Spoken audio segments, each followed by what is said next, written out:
And I can go over more detailed ones. I don't know what you guys prefer to look at, just the simple charting or the more in depth charting when I'm talking about these, and I can flip back and forth between them. Yeah, hymns. I know you guys know I got a pretty big position in hymns. Um, you're gonna see. So this is the fun part of covered calls and why people freak out. It says I'm down $20,000 or 131%. That's not entirely true, but your brokerage is going to display it this way because of the time value that they're putting on the option, but not because you're actually down in the position, right? So I said I'll sell hymns for $39. Hymns isn't $39, so I'm not down anything. If anything, I still have $1.25 to be made at least.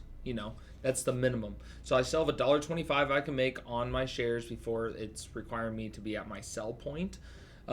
So I'm not down, but because this is for August, they are determining, hey, if momentum keeps up at the same speed that Hims is right now, you know, you're going to lose a lot of money by the time August comes around because if it keeps pace, this stock could be $100 by August. That's like how the brokerage is kind of doing the math to determine what I am down based on the amount of time that is left.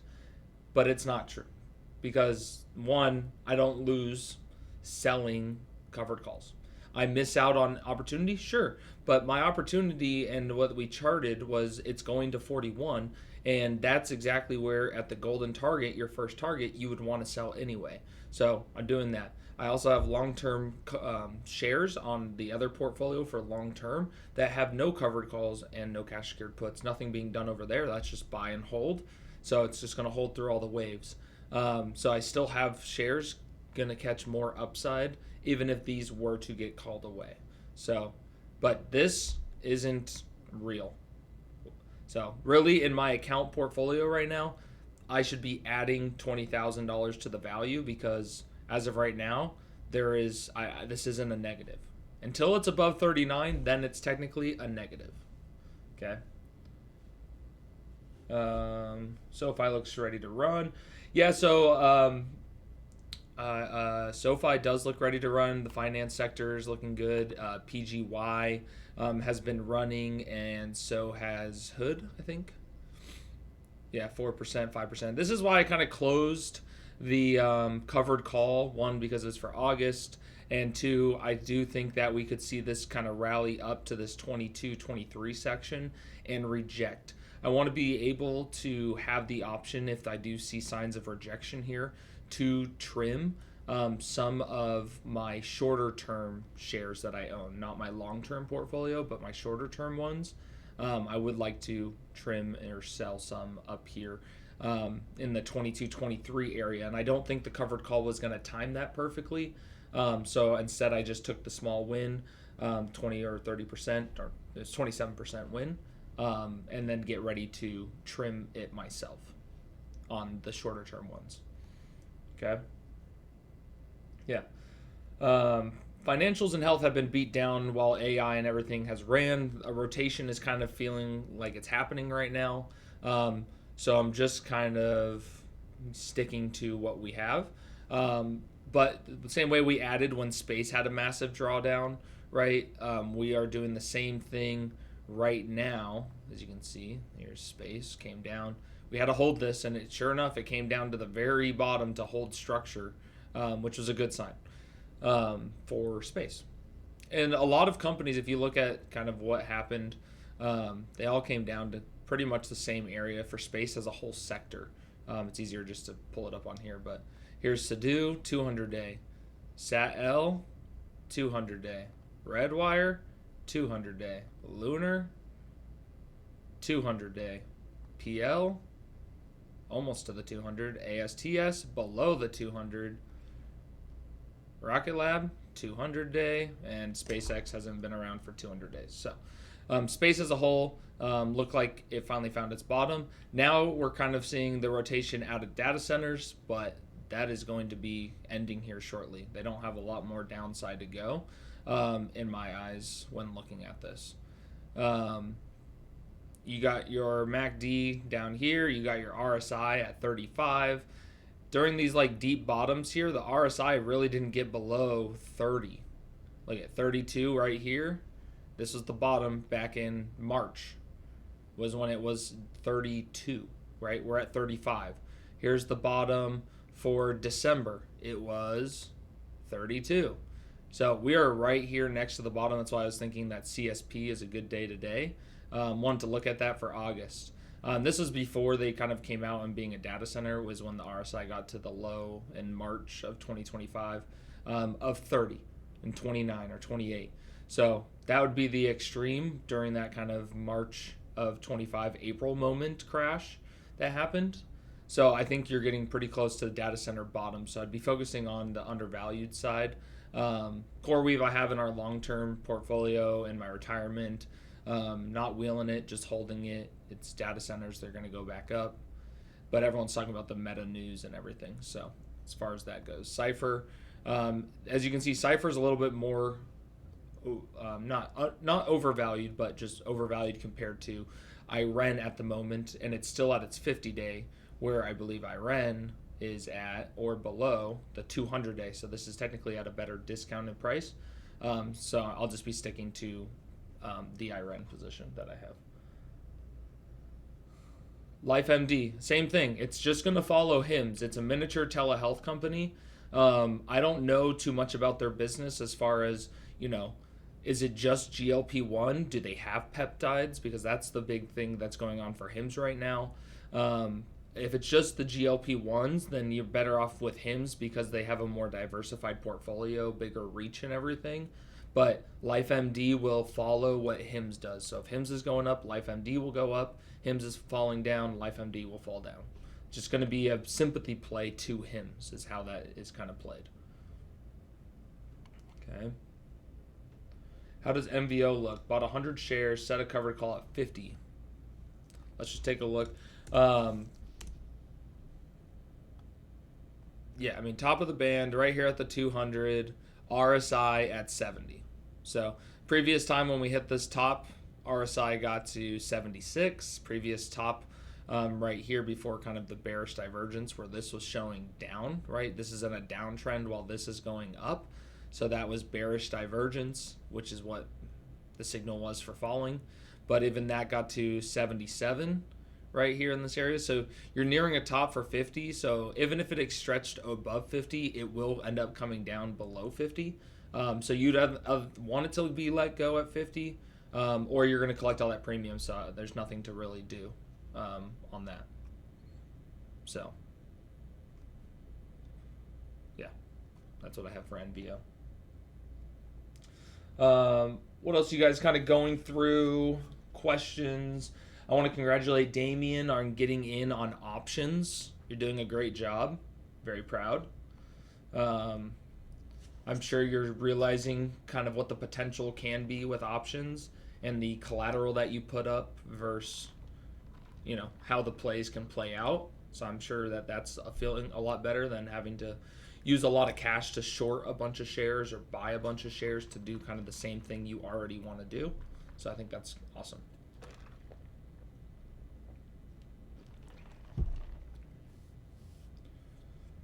Hey, teamwork makes the dream work in this community. And I appreciate all the kind words on X and everything you guys have been sharing. Truly appreciate all you guys. Let's see here. All right, so real quick, I was going to make some notes. What were my notes? I forgot. It'll come to me about it. I think there was questions specifically on the indicators or getting the other indicators, but I think everyone in here has a pretty good idea of how to do everything indicators-wise. What's this one? I'm trying to just think of what you guys wanted to go over. A lot of green. I don't know what Warsh said today. Oh, I want to go over what I would do for Iran. That's what it was. Real quick, data center-wise. So what I would be doing is August 21st, and I would be looking at 40 is what I would be looking at, and I'll talk through that real quick. So all I'm saying is I want to buy IREN for $40. That's all that is saying. I want to buy and own it for 40.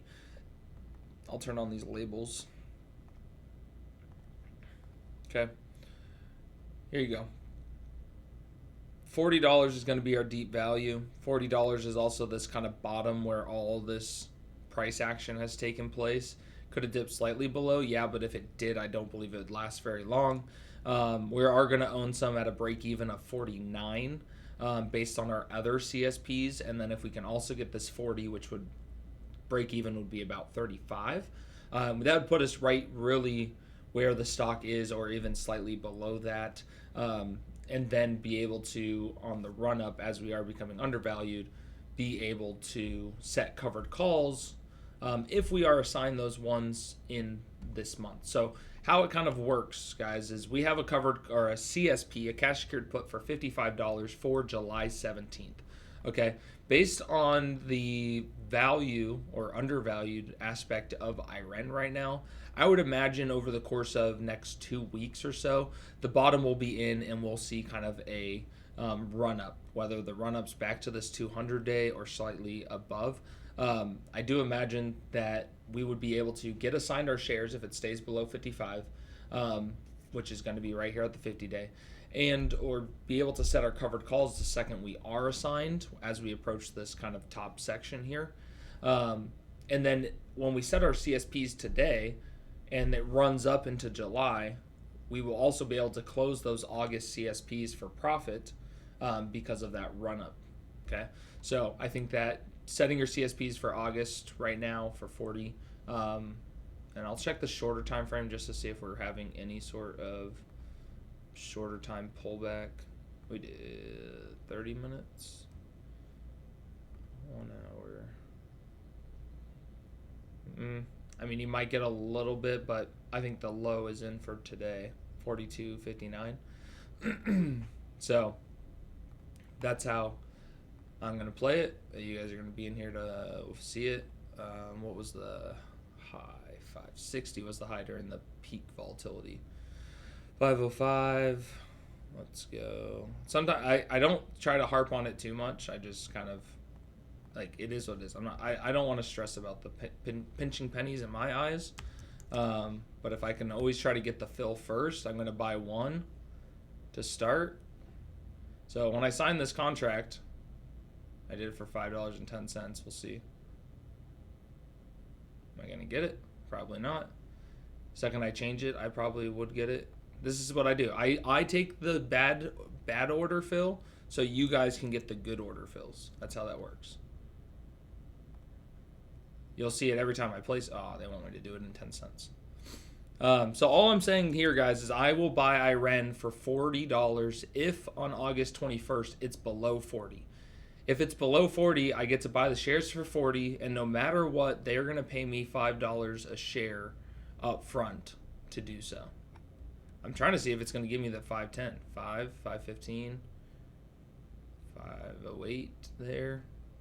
I'll do one at 505. Again, I'm worrying about $5. I'm not going to do that, because in the grand scheme of things, it's just not worth the stress of trying to get it. There you go, 505. You saw it here first. I did it, 505. Okay, so we're going to buy some at 55. We're going to try to buy some at 40 if we can. Okay, do you wait until IREN close to 40 price for August 21st? Yes.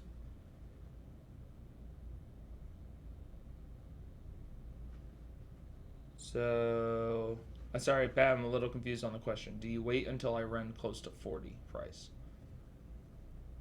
So I did it now, because if you wait closer to that date, right, there's time value to this. Look at, now I could have got 510. See, told you. There's time value to this.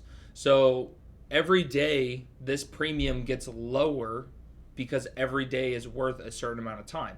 Here, theta, 6 cents. So every day this contract is going to lose 6 cents worth. So tomorrow, if let's just imagine time just stopped, right? I got 505. Tomorrow that same contract is going to be worth 499 because time went by. Therefore the contract is worth less than it is today. Okay. Now if the price drops more than what the time is decaying, that's how that contract adds value. But overall, you place these ahead of time. You don't do it close to the expiration date. If you do it close to the expiration date, that's fine. But look, if you go to July 10th, right, and I wanted to do $40, what are you going to get? You're going to get $1.48 instead of $5.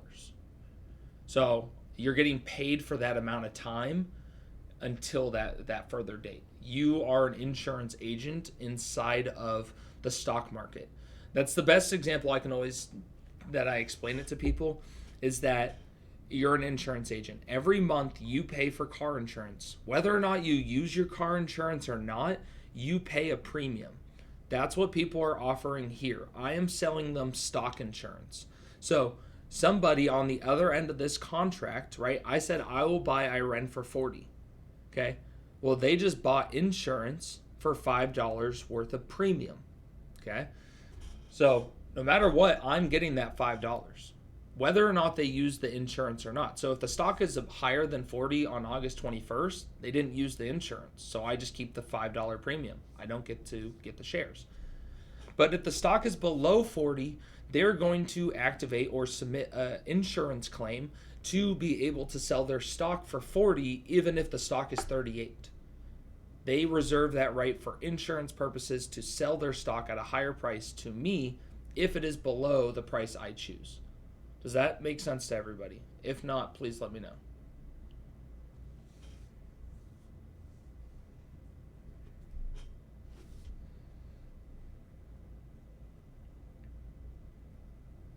Yep, now you can get... See, I told you, the second I do it, it's going to drop. It's all good. Could have got a little bit more. Could have got a couple more bucks, right? But that's not the game plan. I'm not pinching pennies for that. And I did one contract to start, right? I want to see where it goes, and then I'll add to it. So I have the 3 for 55. So I'll probably try to get to 3 at 40, but I'm going to let some time happen. I don't need to do everything at once, right? We have the 3-day holiday weekend coming up. So those 3 days, by the way, you get paid. The stock market doesn't work on weekends, but your theta does. So Friday, Saturday, Sunday, 3 days off, that is $6, $12, $18, or 18 cents. So 18 cents just by 3 days of passing will eat away at that contract. Okay? So the weekends matter to us when we sell options the same way it hurts when you buy an option and there's a 3-day weekend, because there's 3 days that the stock is potentially not going up for you, right? It's just eating away. Yep. Insurance, guys, insurance agents get paid when they sleep. It doesn't matter. Every month they're going to get paid to insure you whether or not you use their insurance. Again, these space plays and data center plays for me is not a big part of my portfolio compared to the SoFi HIMS positions. That's why my portfolio is staying up in this market right now, is because SoFi and HIMS are staying and remaining strong. This is why I was loading up on undervalued sections when people were staying and loading up on data centers or AI. And I'm not saying like I did it right. I could have made more money, obviously, if I wasn't more in those AIs at that time and then rotated later than I did. I was early on the rotation, but we were buying that rotation still at a low price. I just could have made a little bit more if I could have timed it just a little bit better, but I'm not mad at where the portfolio stands. But I am adding during this drawdown of the IREN and ASTX. If you don't want this one, just so you guys know, for the IREN 55 CSP, you can roll, okay? And for those that haven't rolled an option before, I don't roll really when I buy options, but when I sell options, I can roll them. I'll look at Microsoft, Damien. So what I would do is you just go to roll position, And all it's doing is it's going to close this one and open another one. But when it closes this, you are going to realize a loss, okay? But because you rolled, you are opening the same position, but you are rolling it and collecting a credit. So basically, let me just click on one real quick. So this is 55. So I could roll it and keep it at 55. And instead of buying it in July, I'm going to buy it in August. But I'm buying it for the same price. And I'm going to realize this loss, which is a tax benefit. And then I'm opening a new position for more premium than I close this. So my credit is what I'm picking up. So I'm picking up an extra $2.78 a share on top of what I've already collected. So because it's a credit, it's just adding on top of what I've already collected. And I have to give up 35 days worth of my time. Okay, so this is the part where you can kick the can down the road, better your situation, and have that stock come up. I just think that within this July timeframe, you are going to see it come up, and you'll be able to set a covered call and do the same kind of thing, but actually probably be able to collect a little bit more premium. We're going to see, but that's how you would roll. Okay, you can roll at it. This would be the week because you're going into a 3-day weekend. So that time decay, when you are in a situation when you want to roll, right? Theta decay helps you if you're in a good position with your CSP and covered calls. But once you're in a position where you're like, oh, I think I should adjust my position, that's when theta decay hurts you because now you're getting near the expiration and closer, which is not allowing you to roll better. So you want to be more proactive on your rolling if you still want to roll. Because theta does hurt you in that case. Not a huge amount, but again, the longer you wait to roll as the situation gets worse, the harder it is to roll. So instead of August 21st, you might have to then go out to September to get the roll. So that's why it's good to be proactive. See, you guys are going to get way better premium than I got. Alrighty, so let me see Microsoft real quick. I'm going to do the simple chart, and then I will go to the more in-depth chart. Okay. Curling, crossing, so that's bullish. I like that. So that's the simple chart. Boom. Overall bullish. Crossing over the EMA and curling happening here. Okay. Also a bullish divergence in a way. And the reason I say that is you have this, right? That is an uptrend, and you have this, which is a downtrend. So you have the stock going down, but the momentum is carrying higher. So I do think that is going to be a bullish divergence, and you will see the stock continue. Now let's go into a little bit more depth and take a look here. So yeah, I mean, you had our daily buy. We're under the blue, so let's go to the weekly real quick. Didn't hold structure. Did create a lower low. Let's see here. Buy. Weekly bearish. I'm trying to adjust this coloring to see if this helps at all. When the white line gets into this green area, we're gonna see. I'm trying to see if it helps. So weekly. So I think you got a pop, but I don't think you have a massive run yet. Because look, you got bullish daily, right, curling up. So you're going to see a little bit of a bounce. You're probably going to come up and hit this 50-day moving average. And then based on the weekly time frame, which is going to always override the short-term time frame, you have curling to the downside. This has not broken out as far as RSI over again. You have curling to the downside happening here. So this is the part where the weekly is going to come up, I think, here. And then because the daily time frame is going to carry the weekly slightly, but the weekly is still not going to give up everything. So I think you're going to see this bounce on the weekly to this white line and then reject, similar to kind of what it did here. Kind of come up, reject, come up, reject, come up. And then so you're going to have the same kind of story. So I don't think the downside is completely done yet here. I don't know if it's going to do a lot lower than what it did, but we're going to see.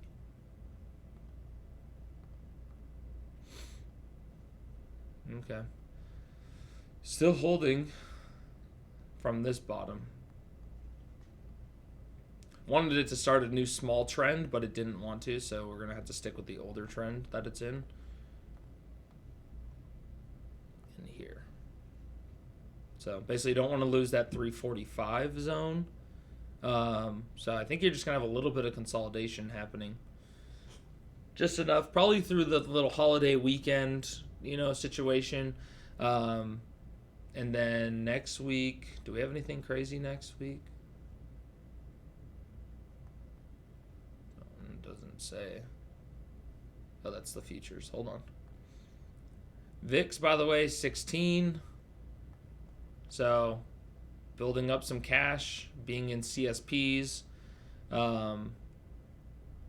So that's done. So it doesn't give me anything for next week. But you can also see on the VIX right here on the weekly, which will play out a little bit. So daily, yeah, you still have this curling down motion, but weekly is starting to build up somewhat of a base here. Some curling. So I don't saying it's breaking out quite yet because this is still trending down. This is just kind of plateauing. This looks like it's plateauing. So a couple more weeks, but I do think you'll see a correction. I think usually the beginning of July is fairly bullish, so I think that's going to be the part where you're going to have the next 2 weeks of fun before pullback does happen. On Microsoft, Damien, and then I'm going to go to the other one. Are you on the daily, weekly? What do you? I guess it doesn't matter, huh? Assuming it's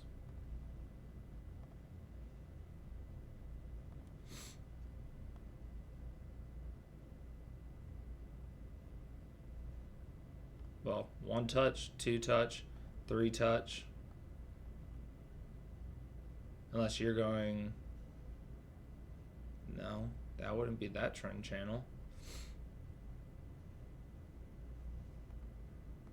That's not a trend channel.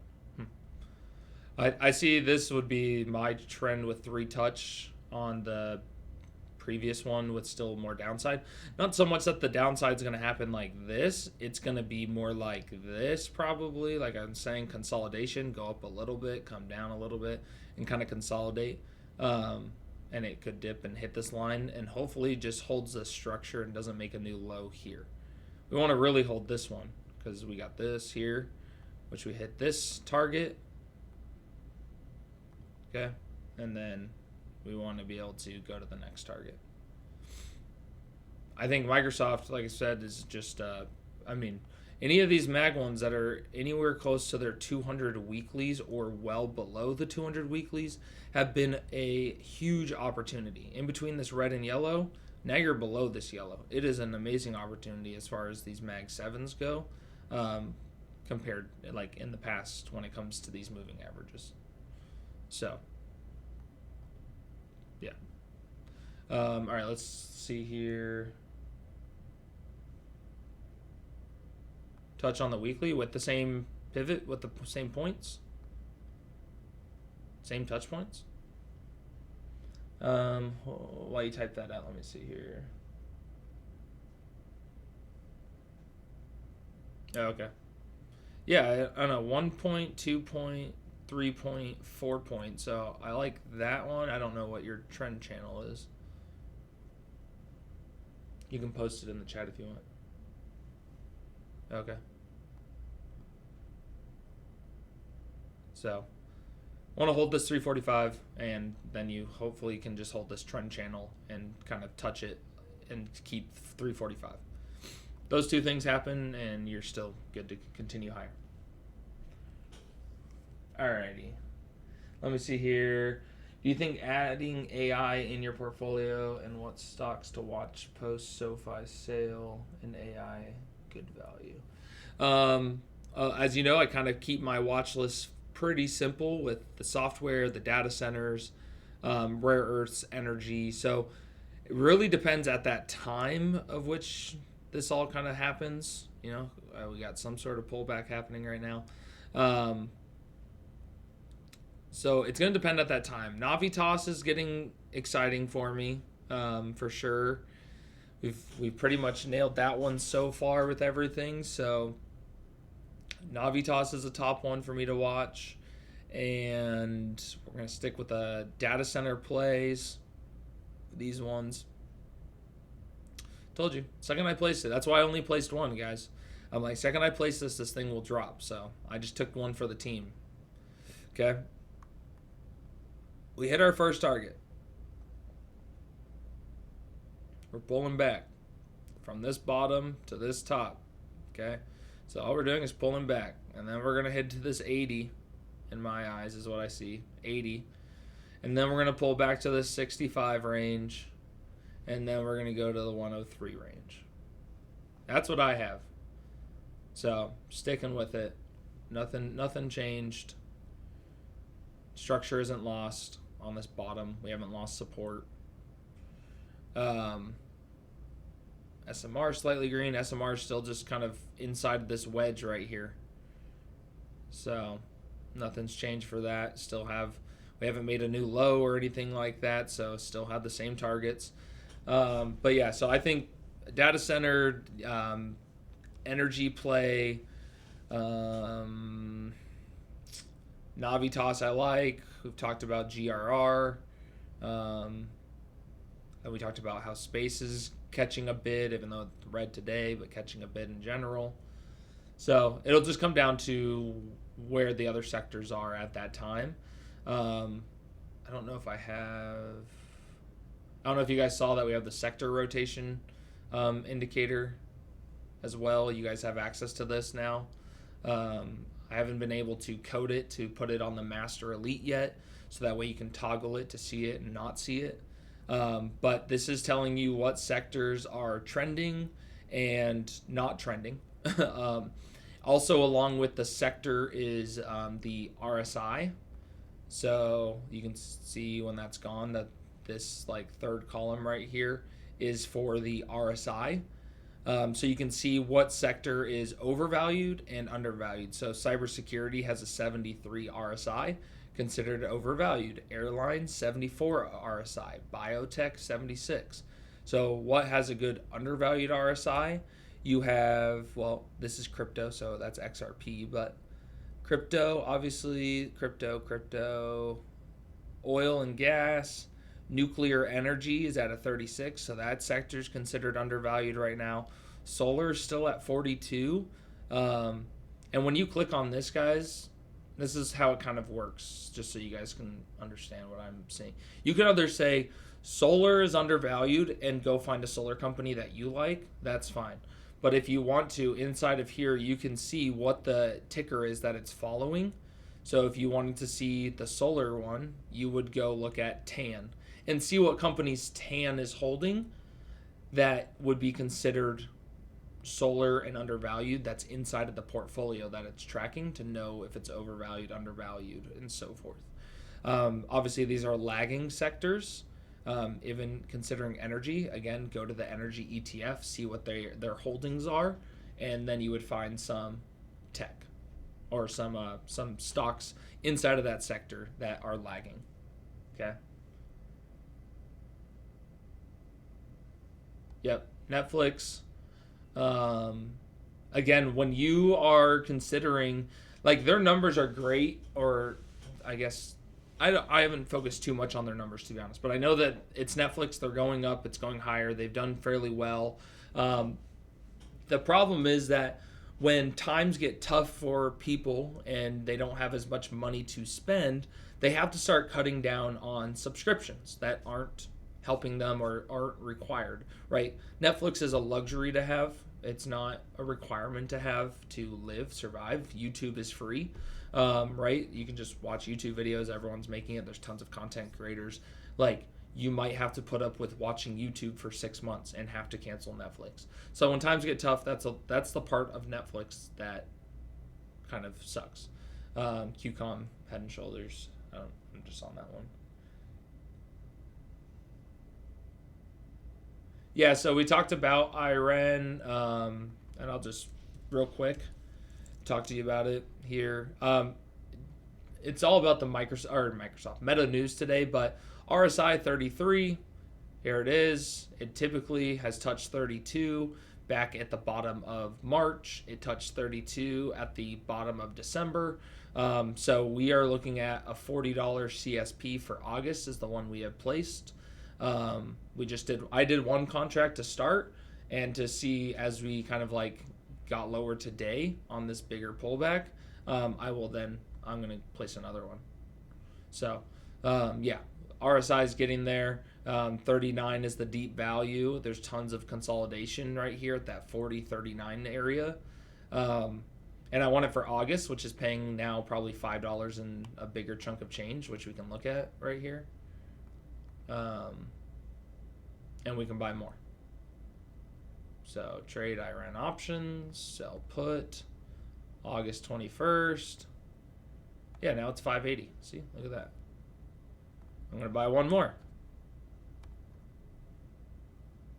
Okay. Boom. Boom. Nope, now it's not going to give it to me because now it's going back up. Place order. Again, I'm not trying to pinch. I'm just trying to get the order filled. I don't want to think about it. $5 isn't going to be the make or break of my portfolio. Just get the fill, move on. You can get if you guys can get the higher fills, get the higher fills.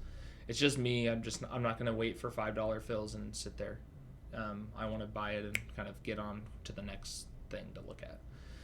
So there you go. There's another one. So your break even, if you got in now, is going to be 34.20. Is that right? Yeah, that's going to be your break even, 34.20. I'm good with that. No problem. So, yeah, it'll follow. I will show you again that I am holding that stock pattern pro guy. I got no problem showing you guys. He's been posting a few things, kind of what we're looking at here. He's seeing DRAM is kind of nearing a bottom. He just posted Iran as well, so we should go over Iran. I think he also just posted SoFi or something. So again, I'm not here to spread his stuff. I'm just kind of gonna glance over and show you here. He's seeing the same thing. Iran probably down to the currently kind of where the bottom is right now is what he's kind of thinking, and then higher. And the chart higher, and it's all short term what's kind of going on. Cypher, he sees a lot further down, like the kind of where we are today. I think he's kind of thinking today's going to end up probably be the bottom for these data centers. And then he said this about SoFi. I didn't watch his video, but he did say, I believe we need to own this stock, and here's why. Smaller and larger scale pattern setup and a powerful one. Check out the video. So based on the chart here, I mean, again, he's seeing that $25 resistance level, which you obviously know there's the 22.5, 23 section of those moving averages. So that low 20s. If we can break that, then yes, we're back to going on the pattern to potentially 45. Or we're going to reject 25, come back down to 18, and then try to break that barrier a second time. So we're going to see how it plays out, but he's on the same page. So that's kind of what I wanted to show you. As well as like DRAM should be in everyone's long-term portfolio. To be honest, I haven't done. Is it the memory? Yeah, okay, DRAM's the memory one. Yeah, I agree. I haven't looked at their portfolio section of how much is held of each one. So, place 590 August 21st. Yeah. Nothing wrong. Place what you guys want to get your fills in and be good with it. Like I said, Iran will be higher. I'm not worried about that. Cypher will be higher. Wouldn't be worried about that. CoreWeave data centers in itself will be higher. They've already kind of did a run and they're pulling back, and AI and tech is pulling back. That's fine. It's a small portion of the portfolio. During this drawdown, and during this drawdown is when you want to increase that portfolio sizing of it, not when it was running. Okay, when it was running, we were adding SoFi and HIMS. When now HIMS and SoFi are running, and Iran is pulling back, or data centers or AI are pulling back, now we're adding those ones. Got to keep the flow. I know you want to add the ones that are going up, but you got to look elsewhere. Add those ones while those are down, enjoy what you have while they ran up. Okay. Let's talk ONDS. Need to reload my slingshot. Got a bunch of shares, CSPs to load the slingshot. Yeah. I think ONDS we'll go over here. ONDS. So we're in our golden pocket deep value that we've been in for a while here. Let me see. Just put the labels. Get rid of the shallows. Okay. So we have the golden pocket, which is where we've really been in since November. We've been in this area, and then we go up, and then we come into it and drop down, and we're into it. Okay, so we've been in this section for a while. Okay, 7 seems to be holding. We want it to hold. Next would be our 6, and then next would be the 5. So it's really coming down in dollar increments. But you can see this MACD is curling right here. Okay, doesn't mean that it can't have a day where it does come down and everything like that, but overall, anything you probably set out 2 weeks to a month out, you're gonna see the stock come up by then. So ONDS, I think I have the $9 CSPs right now. You can take a look. ONDS, yep, $9 CSPs. The premium's 87 cents. So I'll own it for about $8.13. It's currently $8.08. So right now there's nothing for me to do with ONDS, just because I am currently where the stock is, right? It's not significantly below where I'm going to get assigned. Now, if it does go to 7, sure, then I'm interested to add to my position. But overall, if you don't have any play on it right now, then yes, you could. If you're trying to load a slingshot, I would probably do the August one because you're going to get juicier premiums to then pay for more options. So again, safe bet is the 7. $8 is essentially riskier, but you are going to own it for a break even of about $6.90. So I like to think about that, as well as I think it will be above $8 come the turnaround as well. So if you're trying to load slingshots more, I would probably focus on the 8. If you're trying to play a nice balanced game of premium, which this is still going to be roughly 8%, and then a little less in the option game, I would do the 7. As far as the options I would go for, shortest term I would go for is January in my eyes, to give my option the amount of time. And then the most contracts open interest are probably going to be, it's January, right? Yeah. I'd probably stick to, I'm on the wrong thing. Why? I'm on a roll. Jeez Louise. I'm like, why is this showing up wrong? Okay. The volume was off because, all right, buy call. I'd be doing this one right here, about 32,000 in open interest on the $10 strike for January 2027. That would be the shortest term one I would go with, and then anything further I would choose. But again, it's going to most likely be the $10 one. I don't think anything else had a huge amount of volume besides 10 and 15, but I think 15 might be a little bit of a push. I'd rather go the safer route and stick with the $10 one. So for every 2 contracts of the $8 option CSP, you can buy one of these leaps. Okay. I'm not looking to roll ONDS because right now I would just be getting assigned to where basically the stock is today.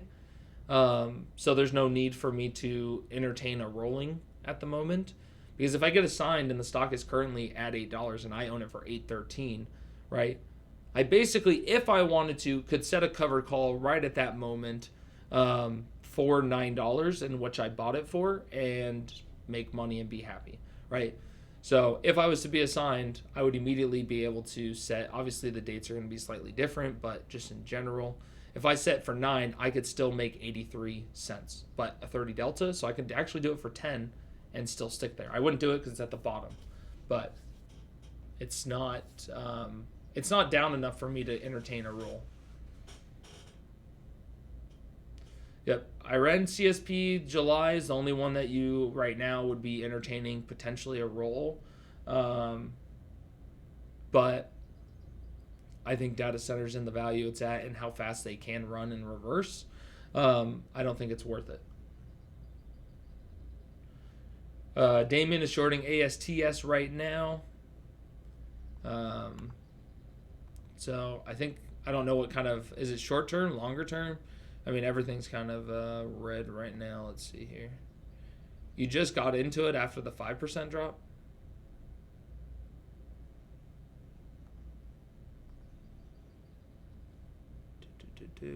Again, guys, we have this gap fill on ASTS, so there's nothing that's like would be this would be healthy. Go fill that gap and then go higher. They do it all the time. So this gap is there. We talked about it the second this gap happened, that we could see this pullback. We have covered calls on ASTS still on the shares we bought. I don't have any covered calls on the leveraged ones. The reason I didn't, I already collected all the premium. And when this MACD last flipped green, kind of like it is right now, trying to flip green, obviously today would be the day. We'll see how it kind of holds up. But when this does flip green, it ran quickly into the 70s, 80s, pulled back, and then skyrocketed, right? It went to 84, dropped down to 70, and then just rallied all the way to 130. So this could be the same thing where it goes up, it fills this gap, 74, and then rallies back up and fills this gap to the 118, 120 range. So I rather leave the 200 shares of leverage that I have, and then, because it still has 2 weeks until we possibly own more, but that's why we closed the CSPs, is because if it did pull back, we would want to replace the CSPs on it and not be stuck in the current ones we had. We'd close those for a profit, look to reopen them if this filled. So there you go. Damien's on the same page, so he's just playing it a different way. There's tons of ways to play the market, guys. You just got to find what works best for you. In the community, we talk about a different way of playing each one. Whether or not you are wanting to learn how to place puts and actually essentially short a company, buy leaps and go long with the company, run the wheel strategy, so you just basically say what you want to buy something for, say what you want to sell something for, make money along the way. And then we have just buying shares and selling shares. I mean, just kind of comes down to how you want to play the overall market.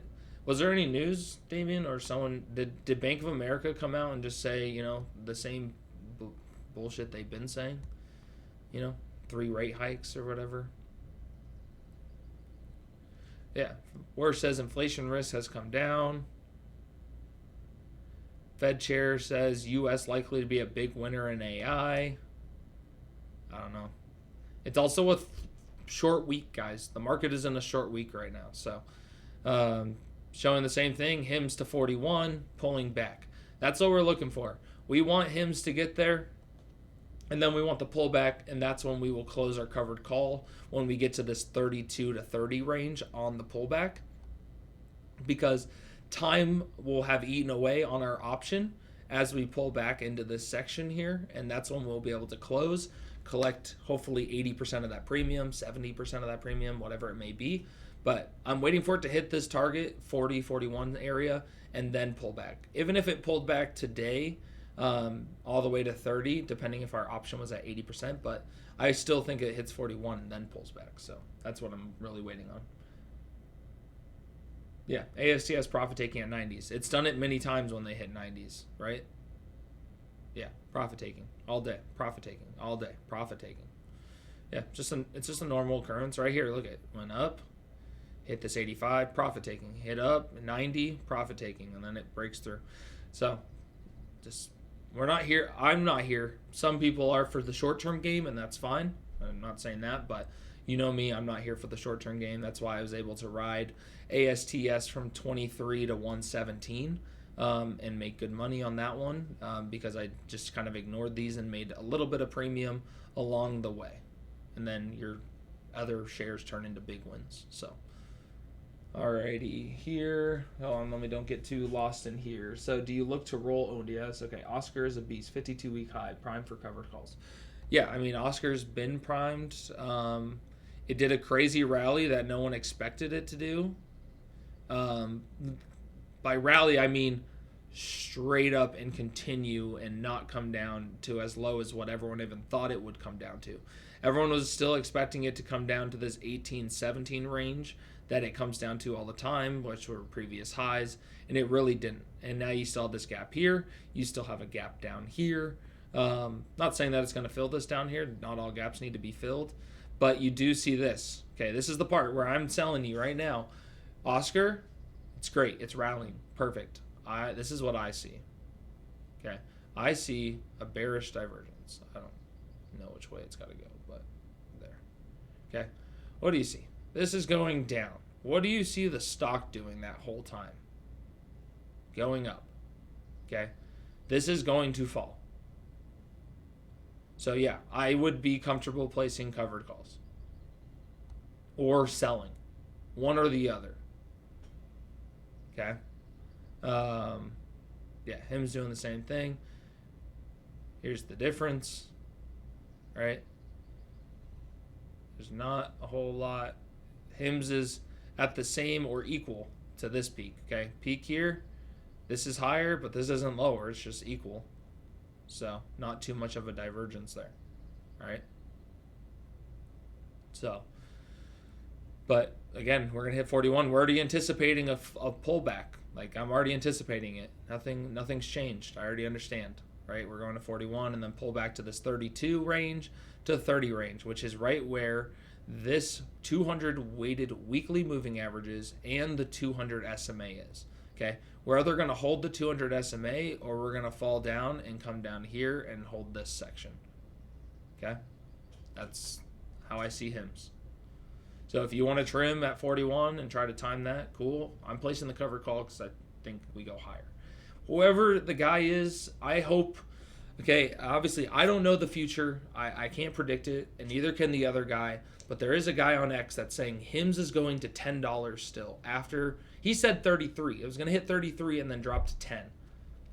Okay, it went past your 33. So first off, fuck off. And then now it's going to 40, he says, or 39. And then it's going to drop to 10. Okay, I like a lot of his charts, but the HIMS one I have to disagree with.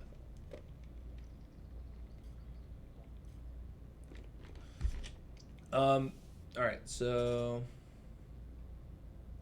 yeah, pullbacks on space and yeah, Echo. I'll check Echo. Sorry, Danny.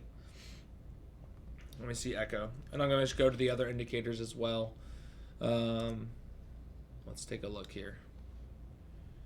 So 36 RSI, so you are low. So we are in CSP territory. We are under the 200-day. Let's see where we are on the weekly. All right, so it's trying to hold the 50-day or 50 weekly moving average here. Okay, weekly still bearish. Let's see. That's normal. So weekly is bearish. So I think you are going to see a little bit of a rebound. But as of right now, the weekly is not giving anything promising for the big turnaround to happen quite yet. Let's go to here. Alrighty, so here we are.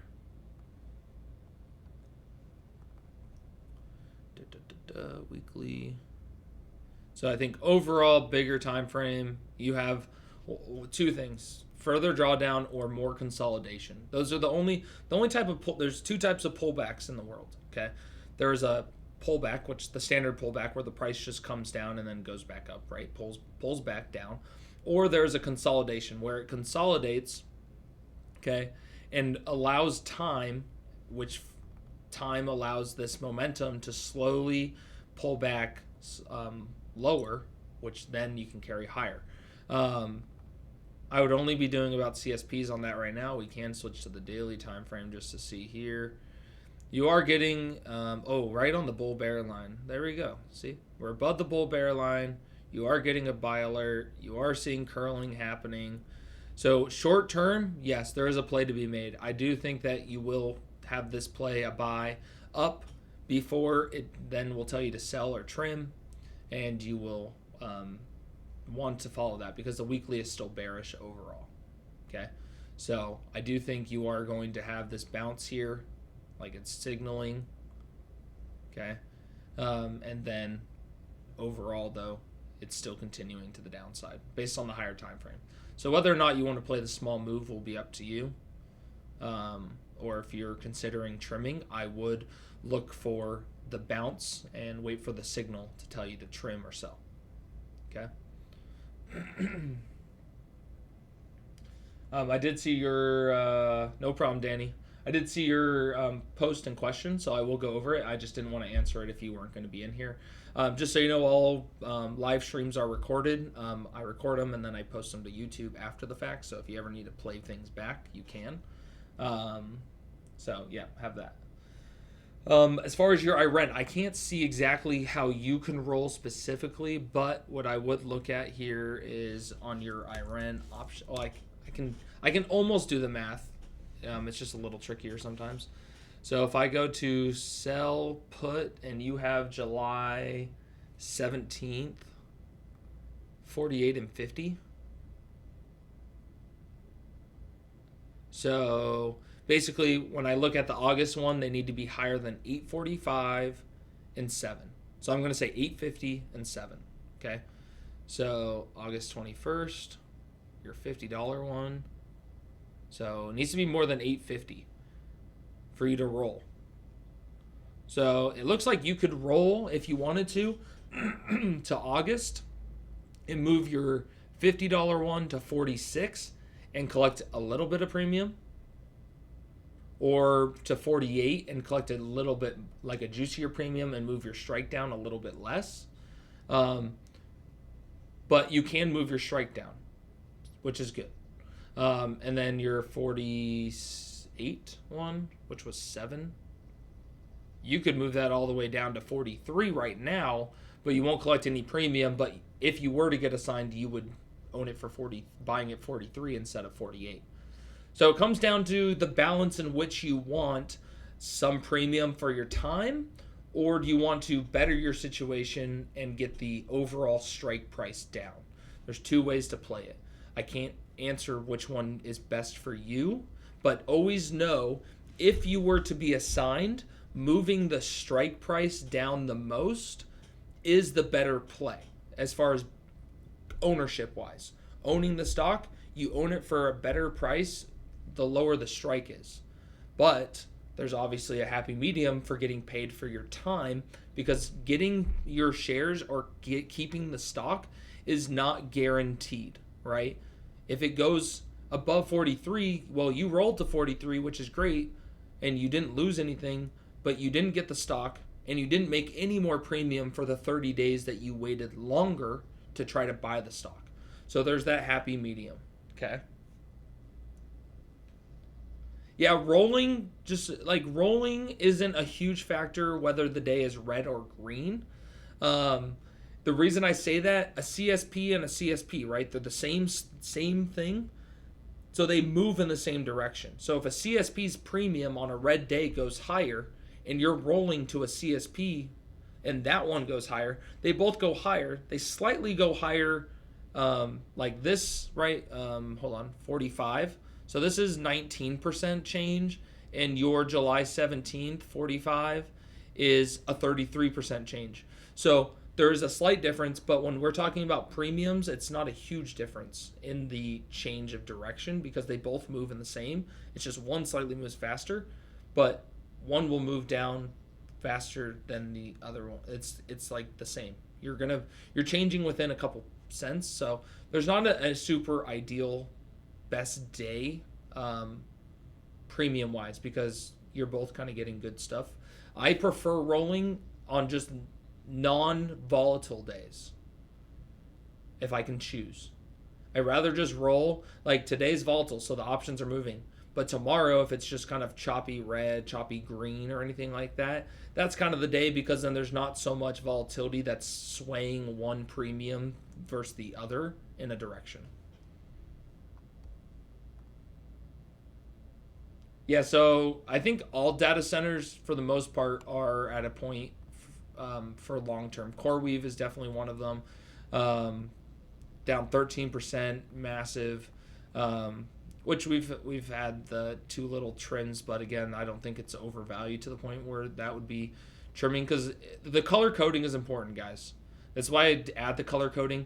And the reason the color coding and diamonds can't always align, similar to this, why it says to trim on a light green, is because they are two separate signals. Color coding is based off of an RSI, basically, when a company is overvalued and undervalued. The diamonds are based off of momentum. Undervalued and overvalued have nothing to do with momentum. So color coding is important. So if you don't know the color codes by heart, all you have to do is hit show legend and it will show you. But this is the question you have to ask yourself. Hey, it's telling me to trim. Okay.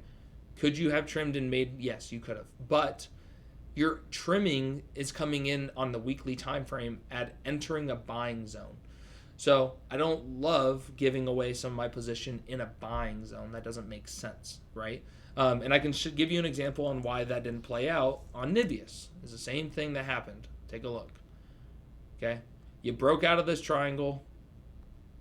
Same triangle that CoreWeave have, Cypher has, Iren have, is this triangle. Okay, and we get this add diamond, and then we get this breakout, and we get a trim on a light green. Again, we've entered a buying zone. I'm not entering or exiting on this trim green. I'm not doing anything. And then it rides. Okay, and we hit our target up here. Okay, golden target 3. Now our job is to dip, which we did dip right here. We hit the target, we dipped. Not saying that the dip can't go one more down, but, sorry, hiccups. They could do an offering. They could do something because the stock is at a pretty high price. I wouldn't be surprised if they did an offering. It might not come at the most ideal time for everybody, but there's a reason it's going to dip, and then we're going to head to the home run target of about $400. Okay. But this is, I was just saying, the light green color coding. So you're entering a buying zone, not interested in really trimming. Okay. As far as CoreWeave goes, here, let me go to the daily time frame just so you can kind of see, because that's what you're kind of asking for. Your daily time frame, you have a 35 RSI momentum, although obviously today is down. Trend line right now, if it dropped, would be 76, 75. So it comes down to your long term. I have a few shares in my retirement. That's the only place I own CoreWeave for the long term purpose, is that I don't care what this action is, because longer time frame, I don't know if it's all saved. Yeah, here it is. Okay. You grab the top, the bottom, to the top, to the furthest pullback, and you get your targets. Okay. So this is wave 2, guys. I've told you about wave 2 when it comes to the Elliott waves, right? This is wave 1. This is wave 2. And wave 2 is when retail can't be patient enough to enjoy what is to come. Okay? So I'm sure Nibius, same thing. Same here, right? 0 to 1. And then this is where retail gets annoyed. Okay, well, I bought it for 130. Again, we wouldn't have done it, but I'm just saying some of retail bought this run up, 100 to 130, and then it came down, and then they panicked, sold. Retail was getting bought out while institutions were loading up, and then it skyrocketed, and now retail is probably chasing it back and buying it again up here, while institutions are probably slowly de-risking from it. Okay? Wave 2 sucks. It's the worst wave for retail. We cannot... a lot of retail just can't handle the amount of consolidation, the amount of downtrend, and a perfect example is probably Oscar, wherever you are. Okay? Look at, this is wave 1. This. Boom. This is wave 2, which was 2 years of consolidation. There's plays to be made inside of there. And this is a perfect wheeling company because all it did was bounce up and down in the same freaking channel. And you just set covered calls and cash secured puts and covered calls. So for 2 years, you just made a ton of premium. Okay. And then finally you have the year it breaks out. but retail for 2 years of a stock going up and down in the same range will drive retail crazy. And wave 2 sucks. That's just what wave 2 is all about. So, unfortunately, I hate it. I hate wave 2. Everyone does. Look at HIMS. 10%, baby. Thoughts on Nibius? Pullback. Yeah. So, and I'll pull up some other charts. Just like, guys, this I can't stress it enough. And I know Damien does it, so I'm not referring to Damien or anyone specific. I'm just saying, when you look at charts and get your idea, take the second to go to X. Please, just search the ticker. Because if you can get enough people, and not saying that you have some biased people specifically you're looking up. I look up everybody. But I type the ticker in, and I see if do things align with what I'm thinking is going to happen. Same way when we just talked about ASTS filling that gap and then going back up and doing all that. Damien said, I agree. Oh, cool. Now I got another one on what I have the same game plan, who I trust and see that they're not a bunch of fluff in the market and a bunch of X meme people. So I have 1, 2, and then up. So technically you can see here, this hit our target and then pulled back to our skinny dip zone. So technically the pullback could be complete. It could. But it could also come down one more and come into this small pullback. We're going to see, but based on kind of what's happening with data centers and it continuing to run higher, I think you're coming back down to this zone, which I think some of you guys have covered calls on it, which is awesome. And you have the weekly kind of curling. I think there's going to be some sort of announcement with them that's going to cause this drawdown of consolidation to go to the higher zone, just based on this. Like, I think that they're going to make an announcement. Not something bad for the company per se, but something that stalls the momentum where it's currently at. I think that it could. And if you're waiting for a golden opportunity, your golden opportunity is 150. Retesting this breakout zone. Okay? That's your golden opportunity. So if you're done playing the small game, taking your wins, and then waiting for a bigger opportunity, leaving some for long term, of course, but you could reposition. Yeah, I think short term, I mean, it's kind of been bouncing though. Like, Nibius is the only one that's been holding comparative to CoreWeave, IREN, APLD, and Cypher. It's been holding. So I don't think short term on Nibius I see a bounce for them quite yet, right? Like let me go to the simple chart just real quick so you can see what I'm kind of talking about for Nibius here. Look, 50-day moving average, 200-day moving average, 150, you have a gap fill down in the 150. Could you see this gap fill short term? Sure, but you're probably going to go down and then come back up.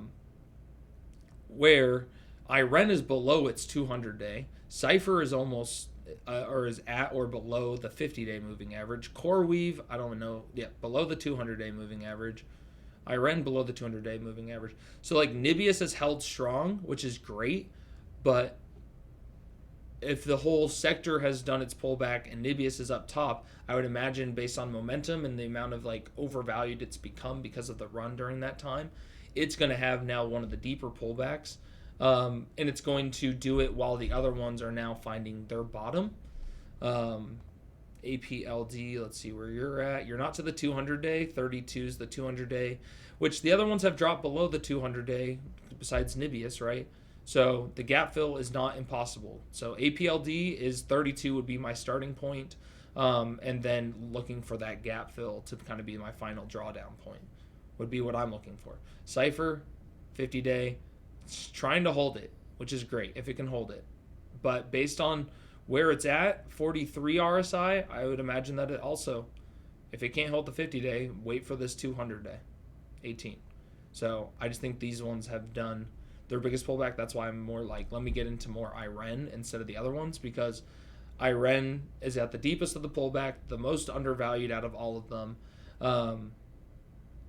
and the least amount of risk to downside compared to like what the other ones could fall based on how their value is still holding.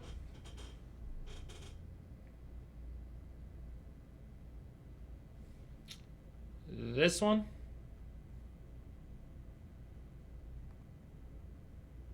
Danny, do you have the free trading view, or do you, what's, okay. Yeah, so chill value elite. Did you find all the indicators on the WAP and claim them for your trading view? Okay. Are you focusing on the wheel strategy, or are you focusing on just buying and selling leaps? What's kind of your strategy? While you answer that, I'll see if anyone else has questions. Hymns 10%. Yeah, keep it going. I don't know. Again, so Hymns is at 38. I still have $1. So whatever my thing says, it's wrong, right? But look at, this is where we're getting. This is why I'm saying when it gets to 39 to 40, 41, the RSI is 70. Okay? It's 75. So for me, guys, like if you have any shares besides whatever you want to hold long term and ride whatever waves,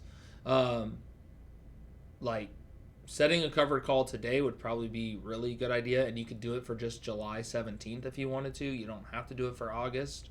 You could do it for July.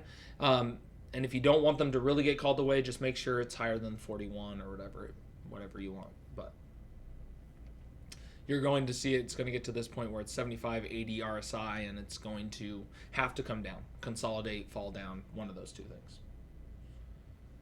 Okay, Danny, no worries. I know some countries are different with the option games that you can play.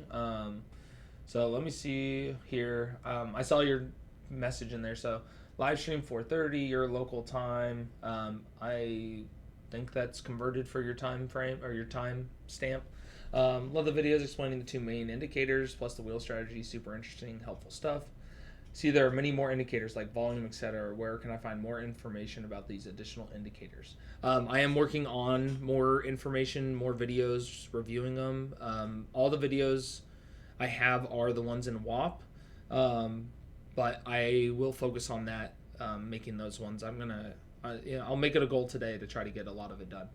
Not familiar with options. Does this system alert you well with equities only, or is this not recommended as focused on options and wheel strategies? So yeah, we do focus on equities. Hold on, let me get to, I can't just drag things around. Okay, so inside of here, guys, anyone that's new inside the community, I know there's a lot inside of the Discord, which is great and can be overwhelming, and I totally understand that. There is a welcome video inside the WAP to start, so you can kind of get a runaround of where everything is. But you do get these alerts. So the flow bot, okay, this is just whales. Big whales making big moves, $1 million moves, $100,000 moves that are out of the ordinary. So you get these. Whether or not you follow the option itself or just do what your strategy is, once we hone in what your strategy is, Danny, you'll see, hey, this person is bullish on Palo Alto. I think that's what that is. Let me do my strategy, but let me use the ticker as what I want to go look at. Let me go look at this stock and see if there's a play that I would make using my strategy, right? So it's like essentially a stock screener, of a whale stock screener, to see, here's CoreWeave, somebody doing $1.2 million on CoreWeave for October. Nvidia. So you would see like, oh, I like Nvidia, or I like Tesla, or I like CoreWeave. Let me see what they see, because they're bullish. It tells you bullish, meaning it's going to go up, right? So what is your bullish type of style of play that you would make? That's what that's for, okay? If you are doing the wheel strategy, there is cash secured put. Was just alerted that Wolf would be a good idea. APLD, because it's at the bottom of the band, okay? This is just saying take a look, and it might be a good time to place covered calls on PGY. It might be a good time to place the cash secured puts. Time to place cash secured puts. Navitas, cash secured puts. So this is just helping you keep an eye on some of the stocks that we like to watch for running the wheel strategy. Then you have the diamond bots, those ones that you've seen on the charts or on social media saying trim, sell, buy, add, okay? You are going to get these alerts every day, okay? Chillbot specifically is my watch list. Okay, this is just based on my watch list. It says Tesla monthly indicator said that there's bearish momentum. So you would go look. Okay, Zeta, bullish momentum on the daily time frame. Okay, Zeta. Okay, maybe you want to go look at Zeta. Okay, that's what this is for. Just my watch list specifically, and the alerts that come along with that. This is the 2-hour bullishness, just bullish for 2-hour time frame, because this gives us a heads up. Hey, 2-hour became bullish. Maybe we need to take a look and see how that is shaping out. 2-hour, right, becomes bullish, which leads to the 4-hour, which leads to the 1-day time frame. So maybe we can get in a little earlier before the daily alert comes in. Sorry. Then you have the day bots, which is a full watch list of about 800 stocks. Daily bearish, weekly bullish. So these are all the equities that are becoming bullish and bearish, that you can go take a look at and take a look at the chart yourself and make sure you like the company. Biggest rule for us inside of our community, or at least that I make sure that we stand by, is that you want to like the company long term if you are trading it short term. That's just me. Because if anything was to go wrong, you like the company long term, you can hold, wait it out, whatever it may be. But if you don't like the company and it goes against you, you just got to sell it, take your loss, and then move on. So I like to just trade companies I like long term, that I see bullish long term thesis on, that I can then run our strategy. There are trade alerts. Miguel buys, he does options as well. Our day trade by Gladiator and swing trades by Gladiator. He doesn't buy very often, but he does do options very often. And then mine will be a lot of options for the wheel strategy, and you will see me outright buy things as well. I think we did one, and I set basically a covered call right away on it, just to basically protect myself to the downside, which works out. So yeah, there are a lot of places to go. If you have questions specifically to me, you can put them in here and I'll make a video response. And then inside the student section as well, you can ask questions like your indicator questions. I can answer here, because then it goes into like a classroom. So basically anything that's like a classroom lesson, like, how do you use an RSI, or what is an RSI? That is a classroom question that I can, save in here for chart patterns. What's a chart pattern? Here's some chart patterns that you would want to see what kind of, it's hit the bottom 3 times. That's bullish. Hit head and shoulders. That's bearish, right? So if it's something like that, that's a lesson that every trader needs to know, or should know, or want to know. It'll go in the classroom section. If you have any charts specifically you want requested for us to upload, with a little bit of context of what I'm seeing as a person, specifically CoreWeave, could backtest trend line. Data centers are bearish right now, but overall data centers will run. Bottom pan, time to think about buying more, not selling at this time. Okay, I just posted that over the weekend. We said it was bearish. Okay, it's gonna could come down to test trend lines, stuff like that. So that's when you'll request it. Don't spam. Don't put in 20 charts, because you're gonna get the 3 that I choose out of your 20 if you just spam it like that. Like, I'm a human. I'm not a robot yet. And then just the standard chat rooms. So hopefully that helps. And then inside the WAP, there's all the training and stuff, but I will work on more indicator training videos to go over them. Okay. Hopefully that was a good little rundown for you guys. You can go over what is going on here. Look at Iran rallying back. Love to see it. What are you going to end up doing? Let's see. It wants to hold this 50-day or 50 weekly. That's what we want it to do. All right. Retesting 90. It came back up too. That was a short dip. Jeez Louise. Yeah, YouTube is a great place to learn. I did put in the student section, if you go to it, I'm not going to pull it back on the screen because I now put my screen back over here. In this classroom section, I have a section called informative YouTube videos. So these aren't videos that I just put and I'm like, oh, well, that person, that's a good title. They should probably watch this. The title says what I want it to say. Like, When do I buy a company? When do I sell a company? If that was the YouTube video's title, yeah, it's a great video. Did I watch it? No, but the title's good. That's not the case. I watch these videos, and if I find that the video helped me as a trader, and I'm like, wow, that actually like kind of changed the game for me and helped me, I will share that video with you guys. I have no problem giving you guys other people's content to learn. I'm not here to hoard the information for me to be better and then sell it as my own. That's not me, right? I'm going to learn what I learn, and then I'll give you guys the tools that I've used to make myself better, and you guys will get better, and we'll just continue to get better as a team. So that's what we're all about. I'm not here to just sell everything when other people deserve the respect and everything that they deserve for what they've done. So alrighty, so here we go. Any action on him 70-75 spread, take profit levels. Okay, so this is the part. So spreads are a little tricky. Let's talk about it, because I've been looking at it and I'm like, how the heck? Okay, look at it. Now it's 5 cents. Makes no sense, right? Like we needed to go higher, which it's doing its job. I'm not saying that, but we needed to get to, I want it probably to get to that 55, like that final wave 55-60 target that we have, to place this, okay, or to sell this. So it's going to do this because the volume is not very high. So you'll see days where it's up 300%, and then you'll see days where it's worth $0. That's because there's no option activity on it yet. So this is like just long term until we see that parabolic move to the upper higher side. That's it. Again, this play, guys, if you guys want to get in it, get in it. Can you buy it for 5 cents? Not a chance in hell you're going to be able to buy it for 5 cents. I'm just saying that now. And if I tried, you can see 5 cents, low likelihood.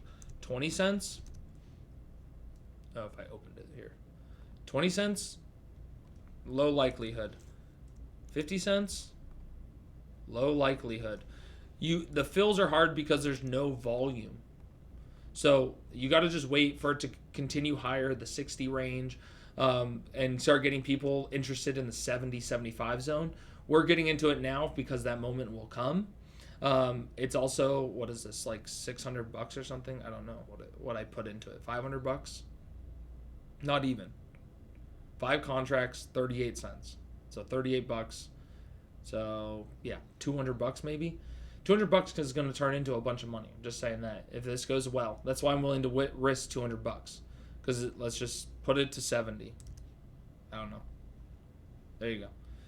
So even if by December or January 2028 it's $70, 200 or 100 and something will turn into $700.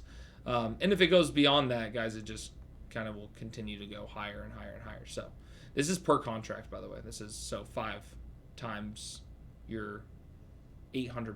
So it'll turn into a couple grand for $200. It's worth the risk. So I'm just holding it until we kind of get closer to that 70 range.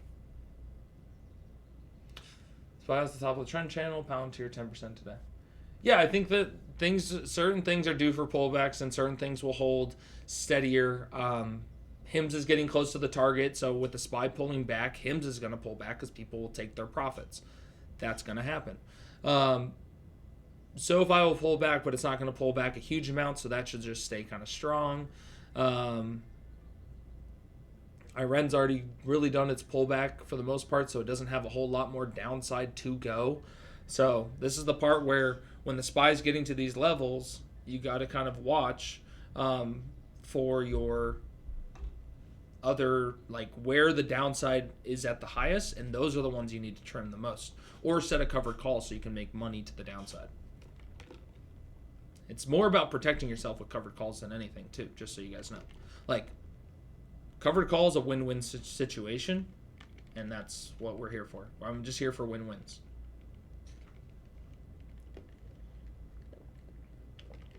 Technically, the war's not over, so right now there's still no sign of rate cuts.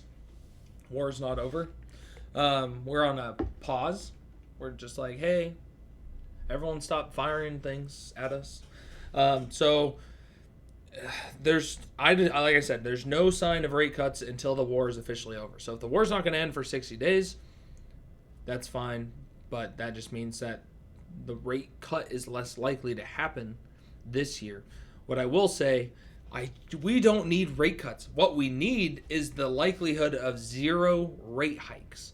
If we can just get rate hikes to come off and everyone stop talking about it, then we're good. Finances go up because what happens after rate hikes fall off? No rate hikes. Okay, well, now let's talk about rate cuts. We just need the talk of rate cuts. We don't even need rate cuts to actually happen. We just need the rate cuts to be the talk of the town. Just like rate hikes were the talk of the town, which drew SoFi down, even though a rate hike didn't happen, we need rate cuts to be the talk of the town, which will only start to be the talk when war ends, and as Warsh just said, when how inflation is cooling down. Okay? So it's starting to marinate.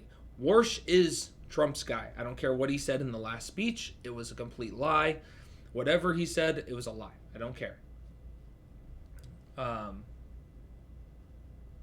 So let's see. War is not over, but oil keeps going lower.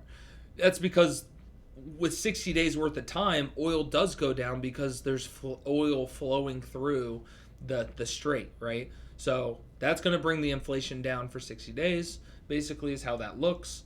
And then the war can resume, and then oil will spike, figure out another treaty talk, something like that. It's just going to be a roller coaster of emotions, but the storyline is going to remain the same. Exactly. That's why he did a 60-day pause, because he knew, like, Warsh was probably like, hey, like, you need to figure something out because inflation and the way the data is going is probably leading me to have to go with a rate hike. So I think, like I said, I think Warsh and Trump are on the same page together, and they're going to communicate and figure out the best way to go about things. But in the first meeting when Warsh talked, he couldn't come out and be like, we're going to cut rates. I don't really care if the data is saying we shouldn't, and you guys are all talking about rate hikes. We're going to cut this thing. Like, if he said that, then everyone would just know Trump's in charge of the rate cuts. Whether or not the economy needs rate hikes, it doesn't matter because that's not what Trump wants.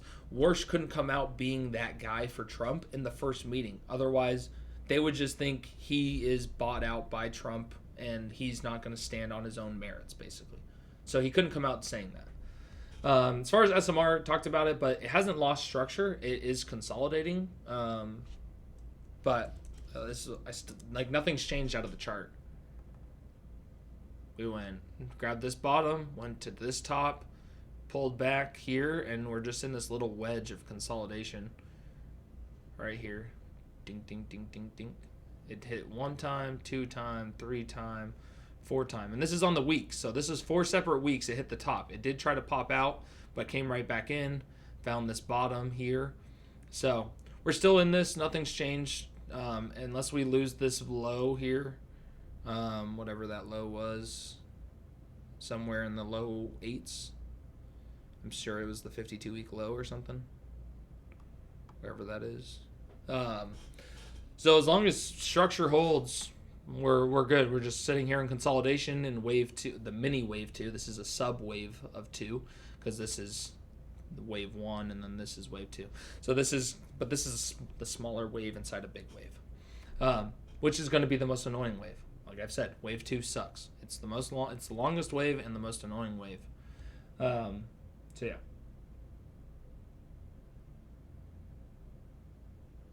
Yeah, again, and you got to remember, guys, the SPY isn't carried by 480 companies. It's carried by the top 20 companies, really. And if the top 20 companies pull back, the SPY pulls back. It's carried by these guys. Oh, not those guys. These guys, right? These are the main guys. So SPY at all-time highs. Well, guess what? SPY can continue going higher because Palantir is pulled back significantly from the high. We hit this little resistance area, okay, and now we are pulling back to, we currently hit the very bottom perfectly on this small pullback, and then we kind of bounced off of that. But yeah, it's carried by these companies. So these companies are not overvalued companies, yet the SPY is near all-time highs or at all-time highs. I don't know where it's at, to be honest. I don't watch it incredibly close because, one, the companies I own aren't in the SPY. I know when the SPY pulls back, all companies pull back. It's not that, but my companies aren't in there. And if I just trade my companies based on their indicators, then the SPY doesn't do anything for me. Apple would be the one that's the closest to being all-time high overvalued. Then with Google, Microsoft consolidating. This is a little worrisome with the whole Head and Shoulders, but we're going to see. It's kind of it's not a great version of a Head and Shoulders. Tesla, again, here's another downtrend breaking out. Does those look like? Yep. Boom. Targets. So I just, that's the hard part for me. So again, I've told you guys before, RSP is the equal weight of SPY. Take a look. What is that up? Equal weight SPY is up 0.81. The SPY is up 0.27. All that's happening right now is rotating of money. Because the things that the SPY is heavy in isn't going up as high as if everything was equal. So money is rotating inside of the SPY, and it is going to the undervalued top 500 companies. Like, well, at the time, Robinhood, right? Robinhood's in the S&P 500, and at that time, it was way more undervalued than whatever thing is overvalued in the SPY. Nvidia, or I don't know. Whatever company is higher in the SPY, they're rotating it to companies like Robinhood that are in the SPY that are super undervalued. Hopefully that helps. Yeah, everyone was beating up on Apple. Apple's success, guys, comes a lot from not being the company to be first to market with anything, just so we're clear. They do not come to the market first on any product whatsoever. All they do is let Meta, Microsoft, Nvidia, let all these guys spend all the money on research and development, R&D, okay? Cool. You came out with your product. You came out with your Meta glasses, okay? And I'm going to now take your Meta glasses and I'm going to just research what you did, and I'm going to package it in a pretty little box with some nice metal feeling of like solid material, and I'm going to put out basically the same product using our software. That's what they do, and it doesn't cost them a fraction of what these other companies spend in R&D to get their product out there first. When I went to buy Meta glasses, I went to the Apple store first. I'm like, is there any chance there are Apple glasses coming soon? Because I rather own those than these Meta glasses. But no one would tell me. They're jerks. But they're working on them. I know that. It's just they're dissecting all this. July 17th on ASTX. I know you'll say that's not smart. I don't think that's a bad move by any means, Arsh, just so you are clear about that. Yeah. Again, I don't think it's a bad move. I honestly was thinking about it as well. I keep looking at it, and I'm like, what do I do? I see the gap fill down below, but I've seen what this company can do and run at. Which one did you do? And we'll talk about it. 30? Did you do the 30 delta? What'd you do? 35. Yeah. So, okay, the only thing I would say bad move-wise is the premium. So, look at your covered call. The stock is green, yet the premium is down, which doesn't make any sense, right? Because if the stock is green, the premium should go up like it did here. So that's the only thing I would say is that look for this kind of stuff. You want it to go in the direction of which your stock is. If you're placing a CSP, red day, the premium should be increasing. Covered call, green day, the premium should be increasing. So that's the only thing. I wouldn't want to take an 8% hit on premium when the stock should be green and the premium should be green. But nothing wrong with that. I totally get that. My thing was, when I opened this position, my game plan was buy it, sell it for 30, collect the 20% in dividend, basically, or the premium. And so I was thinking I should go back to that same game plan, set the 30, and collect wouldn't do it right now, but collect the 375, which is going to be a little bit more than 10% a premium, because that's 10% on the first go ahead. I closed at 80%, but it was so that's 10%. I closed the other one, so that was probably more like 20% instead of 27% or 23%. So that's like a 30% win, and all I did was buy it and sell it for the same price I was already going to buy and sell it for on July 17th. So like my plan just only is the same plan, but I increased my premium. So that's the only thing I'm thinking about, or doing the 29. One of these two. It's just whether or not I want the premium or this and worry about it. Like I said, I would close early too if we got that dip. So, yeah. Again, you are collecting a lot more on the share price side of things. It's just kind of different mindsets going into it, right? Do I want more strike because the strike isn't guaranteed, or do I want more premium because the premium's guaranteed? It's completely up to you. So the only thing, like I've said and showed with mine, is that, again, I don't chart the leverage stocks. I chart the stock itself, because the leverage one will do whatever the stock one's going to do. This MACD flipped green. This crossed over bullish. I see that it can come down and retest it. Same way this came down. But this just, again, is fighting these 50 days and 200 days. So I don't see, there's a lot of support trying to be held here. And then you have this dip zone. This crossed over green. Last time it crossed over green, this kind of low section that it currently was, right? It ran from freaking the 60s back to the 130s. I don't think it's going to 130. I think it could go up here to fill gap. I think it could come up in this section right here to the 100 and fill the gap. And what I'm trying to figure out, and this is the part, is I have a covered call on ASTS, right? So that could get called away, but I don't have anything to actually go long, which the only thing I would have going long would be the leveraged one if I don't set a covered call. So I'm trying to determine if I want anything to go long or just cap myself on all of it. That's the part I'm trying to figure out for myself. Getty just put, because even though price was dropping, my put wasn't increasing in value. And that'll happen. So I'm curious on which one you had, and let's talk about it. Because same reason I closed my covered call on SoFi was because even while the stock was dropping 2%, 1%, my premium was only adjusting between 28 and 32%, right? It was staying right there.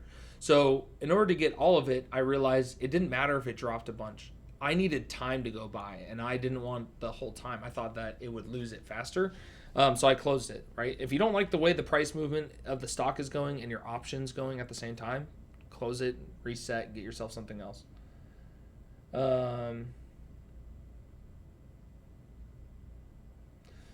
I did until I got a Mac, Damien. So now I record them and post them. I wanted to do it live stream, but now on my Mac for the live stream software, it makes me reset it up every time I try to do it. Like I have to re-enter all the settings, re-enter the YouTube channel it is every time, and it's not saving for whatever reason. It worked on my PC, but now I switched to Mac. Buy a put. I'm assuming it was July 17th. Was that your put? Yeah, look at this. It's not moving.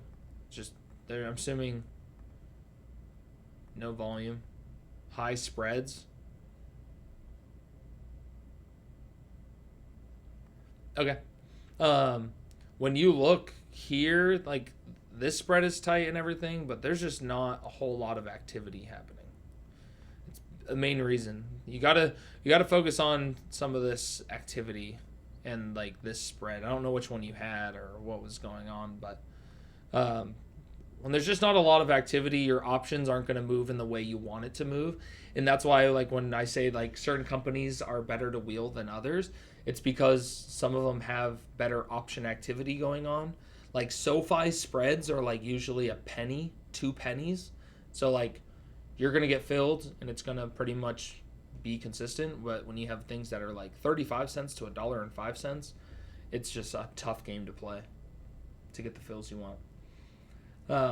Yeah, if I can fix the live stream too, I would fix it, but I can't figure it out. I wish that also Discord saved live streams. What else you guys got? I'm reading through the chat. SMR. Oh, and nothing's changed. I have my CSPs on SMR, so I'll most likely get those unless we see a rebound. But as of right now, let me get those shares. The premiums are juicy to get assigned and to set covered calls, so I'm good with getting them. Like I said, I think we could see a small rally on some of these other companies that have had their pullback into the beginning of July, and it would, one, the small companies running doesn't change the SPY going extremely higher, right? That's going to be more the IWM. So I prefer, or what I think is that in the beginning of July, we're going to see a nice little run up happen. And then that's when we will be able to close our CSPs for 80% or more.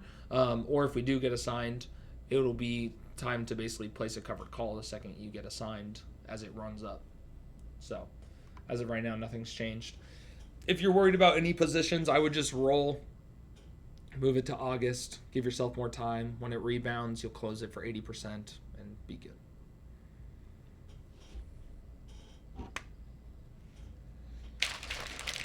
And if anyone was wondering, I can't feel my legs. I'm not going to be moving a whole lot today.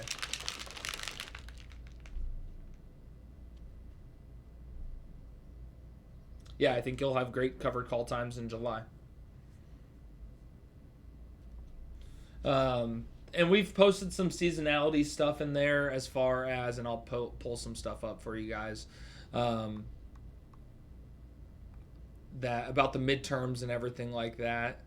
Here, by the way, big picture, guys, this is what I'm waiting for as far as my long-term shares go. Is going to be this: the 127, 123, 120, whatever range you want to call it for HIMS. That's what I'll be waiting for on my long-term stuff. I'm going to play the wheel strategy along the way, though. Okay. What I wanted to pull up was the seasonality of midterm years.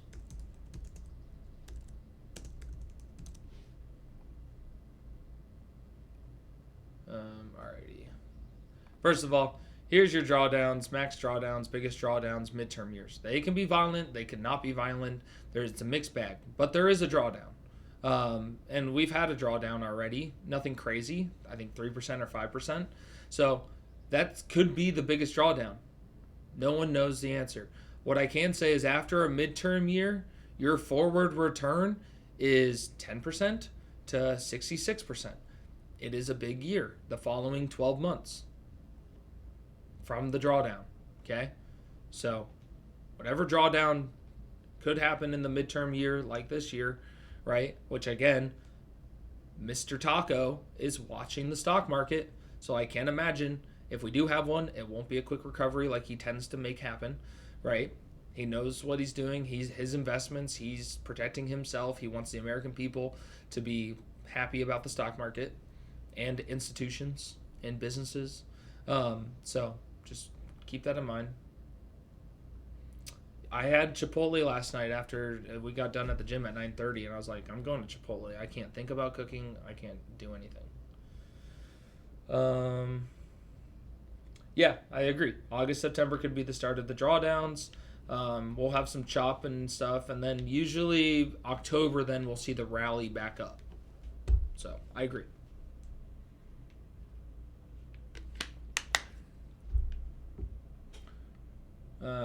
Yeah, I love Chipotle. If you guys want to know my order, I'll put it in there.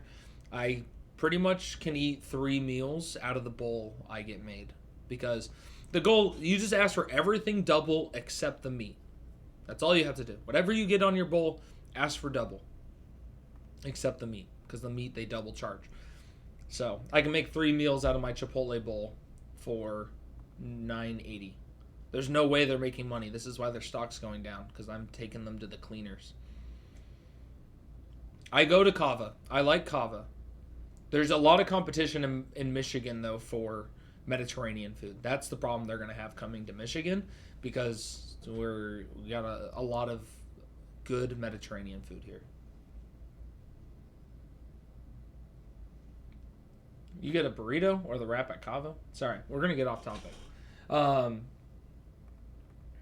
Welcome in, Cynthia. I don't know if your name's Demon, or I'm supposed to say it's also Damon. I don't know. It might be Demon. But welcome in. Welcome back, Art, guys. Art was here in the past. He did an introduction inside the chat, so make sure you guys go read about him. I appreciate you guys all sharing a little bit about yourselves in there. It's awesome to get to know you guys even a little bit more. Yeah, we can look at the VIX levels and cash holdings. VIX is low. You should be building up some cash positions, or setting covered calls to protect yourself to downside at least, so you can have some wins. Let me go to it. VIX. Yeah, we're at 16. Let me go. Is it on my weekly? What's it on? Oh, maybe it's on this one. Hold on. And again, the VIX is solely based off the S&P 500. I guess it's not on there. Hold on. Let me grab the photo. Classroom. There it is. Fear, greed. Okay, what I did want to do some research on is one thing, and we can look at it together. Where's my cash position? There it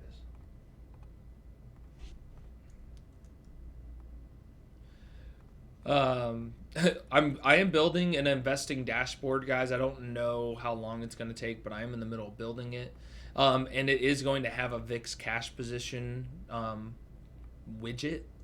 So maybe I can build that. I don't know if you guys want me to, but I can probably build it into one of the indicators. I'll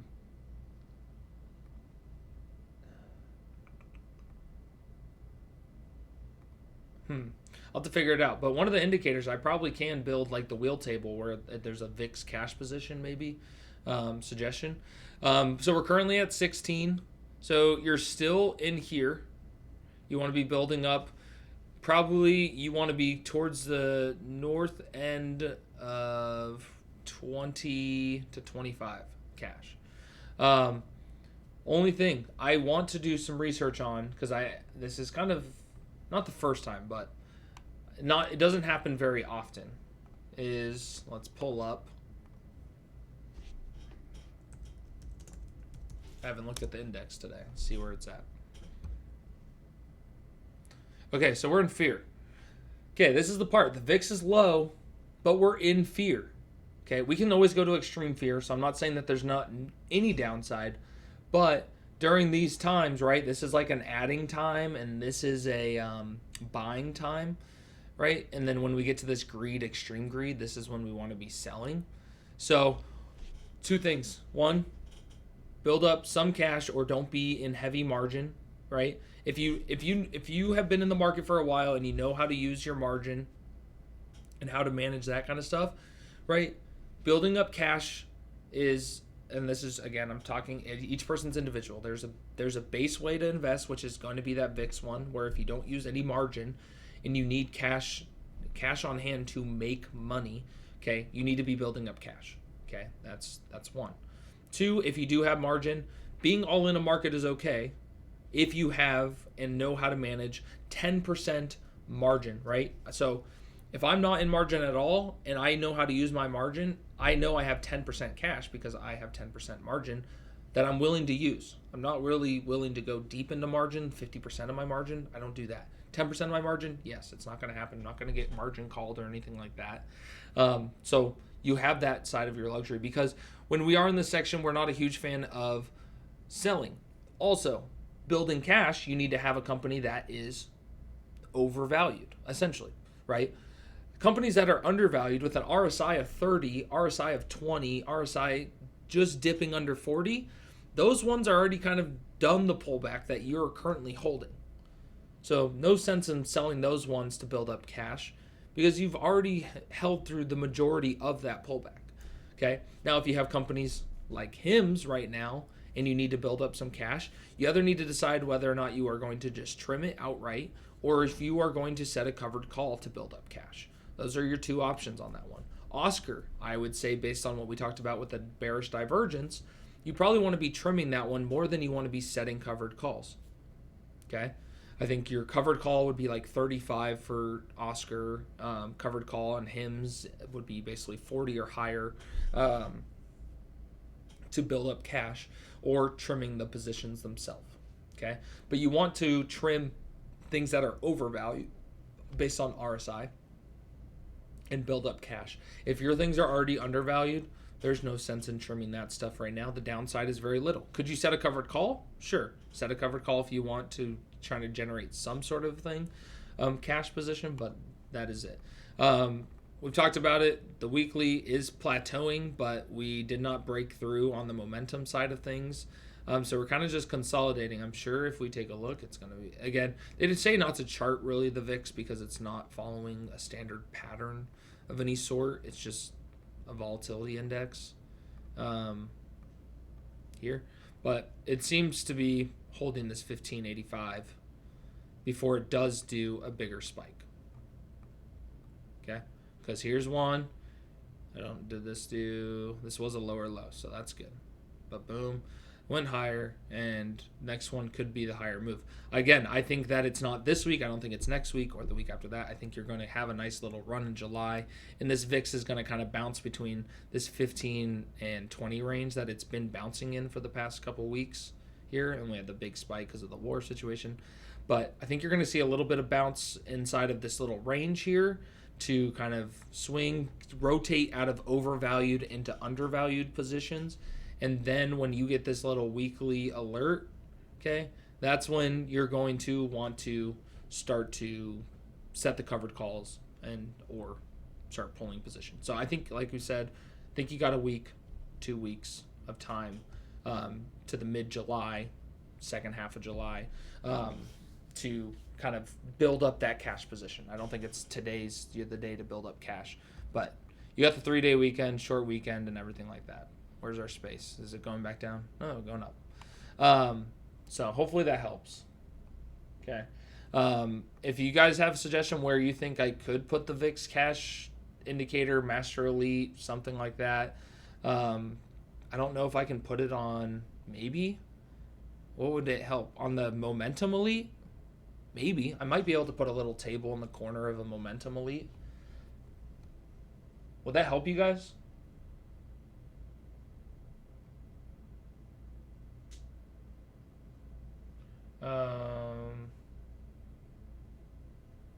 Yeah, so when you're hitting top of the bands, I'd be looking to set cover calls. 15 for the VIX is getting, there's not a whole lot of scared volatility on the VIX itself, but inside of the fear greed meter on here, we are in, this is buy, this is add, neutral, trim, sell. That's how you view this meter, okay?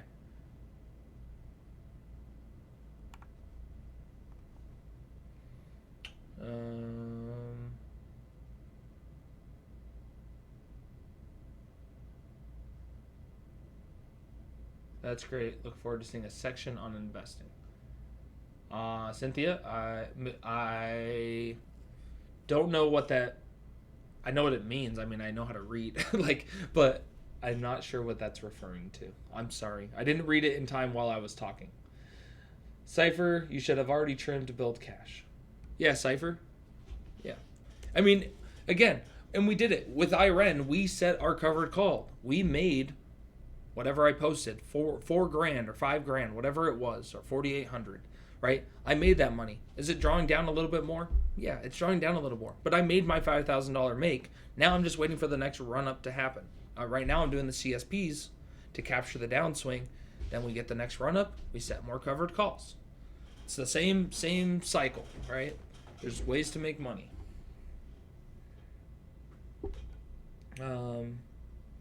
Oh no, what does Robinhood do? The world is flat. I don't know what that is. Is that Robinhood has something going on? An event? Ugh. So is it just running up because the event is going to start? Oh, look at SoFi. Hey, little buddy. You can do it. Yeah, still curling on the weekly. Like nothing has changed. RSI on the weekly is still only 48. Daily RSI is 60. Okay. So, like I said, I think you're going to get to this 22, and that's when I think we're going to look to be trimming some SoFi. I think this is where we're heading. Somewhere I think Hood did, right? Yeah, look, Hood doing the same thing. Came up, hitting the 200 day, and it's trying to make its way to the third wave. Okay? So, we're going to see. But Hood is running the same game plan that SoFi will follow. Okay. Yep. SoFi. ASTS above 90. Come on, ASTS. Go, baby, go. ONDS turned green today. SMR still holding. Good. Okay, data centers are just taking the hit today. That's okay. They'll have their time. The same way freaking these guys just fell, and now it's space is back on the topic. Data centers aren't just not the talk of the town still. It'll be back. Archer still doing its thing again. I'm still holding. Would the move have been right when we talked about it with Ella about making the flip to ASTS? Yes. But again, I have kind of a tax plan with Archer, so I'm willing to hold. I'm just willing to hold. I have a tax plan. One, it's already beat to hell, so I already don't have a whole lot of downside left to go anyway. Two, if it doesn't decide to recover before year end, which I don't think will be the case, but I think this earnings they have a lot to tell us. But if it doesn't recover in a timely fashion by the end of the year, I will sell for a loss. I'll take my loss, and I won't get back into it because the premiums aren't just as good as they were. But what I will say is it's okay to take losses for tax purposes. It's part of the game. Play the game. I know it sucks to take a loss, but you have to look at the year end, guys. I was in car sales for about 8 years. Okay. Some months I'd make 27 grand. Some months I'd make 3 grand. But what came out at the end of the year was a whole lot of money, and I was happy with my average for the month, right? So if I can make, over the course of a whole year, I'm just going to put out a random number, 200,000, and I have to take a $20,000 loss on a position, but I get to now write that off against my gains for the year. It's a win. I pay less in taxes, right? I get to get my capital back, reposition myself for the new year, whatever it may be, tax purposes. Yeah, so there's called a wash rule. It's a 30-day. You can't buy. If you sell, like if I sell Archer I sell my 5,000 shares of Archer, and I take a loss on it, I can't buy it back for 30 days. If I do, they're just going to put my cost average basically back to what it was, or I don't get to write off that loss that I took. It's called a wash sale. It negates my tax reason for what I did, and it puts my cost average back to close to what I owned it for in the past. So, wash sales. It's an important thing. Don't do it. I recommend not doing it. It makes taxes a pain in the butt. Okay?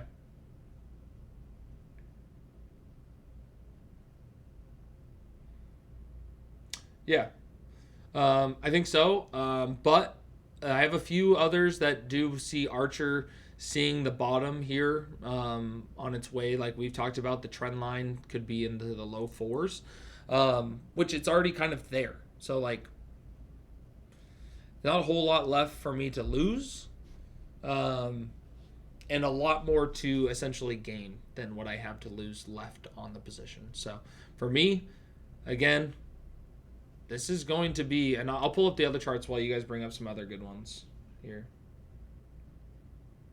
Good job, Ella. Oh, great play. I'm glad you brought it up the same time we were talking about it. And my thought was, I almost bought just all. I put that money into the leveraged ATS. I almost did that, and I thought about it, and I was like, man, but it would really hurt, and my loss would only become bigger if it goes against me. So I just stuck with what I had, because when you're undecisive on a move, or indecisive on a move, the best move is to just not make a move. Okay, like it's just sit still, sit on your hands, give yourself time, rethink about it, do what you're going to do. And if ASTS does fill that gap back to 76, I could do it then. It's just a little bit of time, not the end of the world.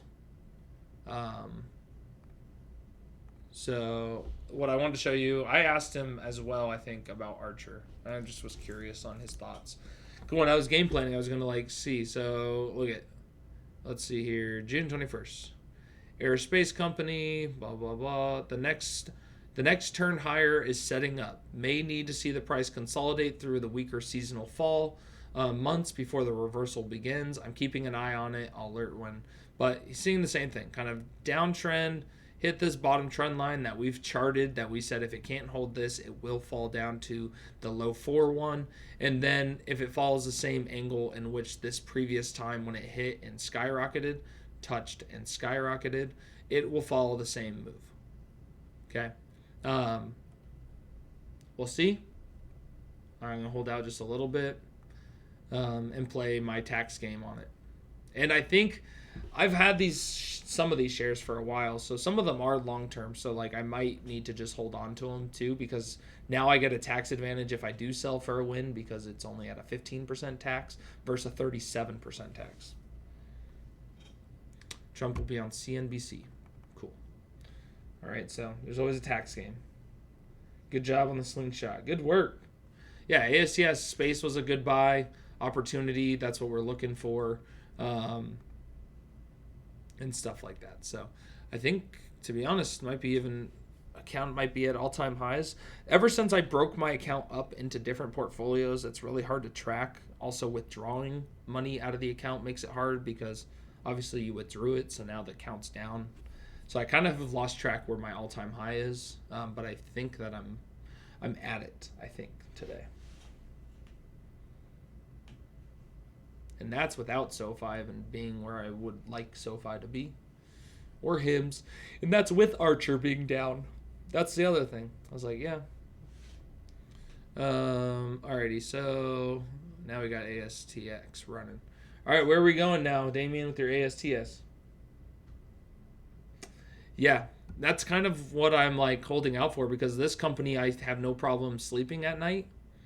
Even if we did back to 15, it's going to be 30 one day, and I'm happy with it. Okay, I'll wait. Perfect. That's what I wanted to hear. Yeah, so I'll probably, instead of setting the covered call, if ASTS is on its way, I'll probably just end up selling ASTX at that time instead of setting the covered call. Just because it's leveraged, high risk, take the win. We made the covered call premium already that we wanted to make. So we'll see how it plays out. But I think that this could be a good just run. IREN. So we placed those IREN CSPs. We're currently up on those ones. SMR, we're currently up our 22% on these ones. We're down. Obviously down on the 55, but again, we're going to own it in the 40s, so that's okay. ASTS. Those are the ones where I'm saying I'm selling the 200 shares of ASTS at 90, and then I have the ASTX going long. So I have 200 shares being sold, and then I have the leveraged ones going higher. So that's kind of the game plan. Okay. What else you guys got? And if you guys have suggestions for anything, community-wise, indicator-wise, I don't know if you guys saw that, but in the Ask Colby, Damien brought up the whole sector rotation, and that's how this indicator came about. He asked about it. I was like, let me see if I can figure out a way to make something happen. and then this was created. So we'll see how it goes, but I'm always down for recommendations. I'll give you my feedback, whether or not I can't do it, help you out, see what's up. That's what I'm here for. Because if I find it useful to help everybody, then we're going to do something about it. ASTS going up. Let's see also. So you got financials, which obviously, again, when I see financial sector being overvalued, I'm going to tell you what. It doesn't include SoFi. And the only reason I say that is because SoFi's not in, I already know it's not in the ETF. It's in JP Morgan, Bank of America, Merrill Lynch, whatever other ones are the big ones. That's what they're watching. They're not watching the fintechs. They might have Hood now that it's in the S&P 500, but they're not watching SoFi. But still good to see. Regional banks, 71.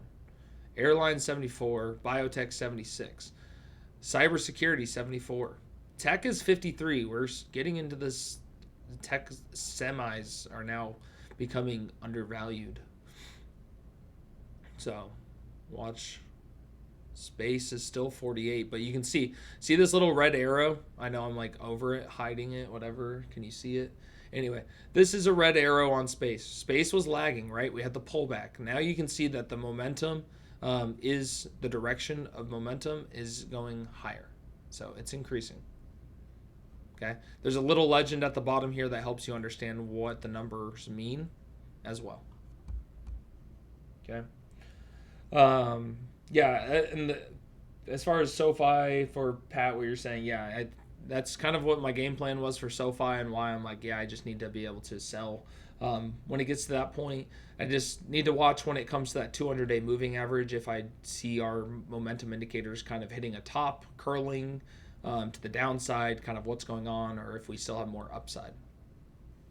So, SoFi. Wheel. Here's DRAM. Let's see where that's at. I know it's kind of new, right? DRAM hasn't been out for very long.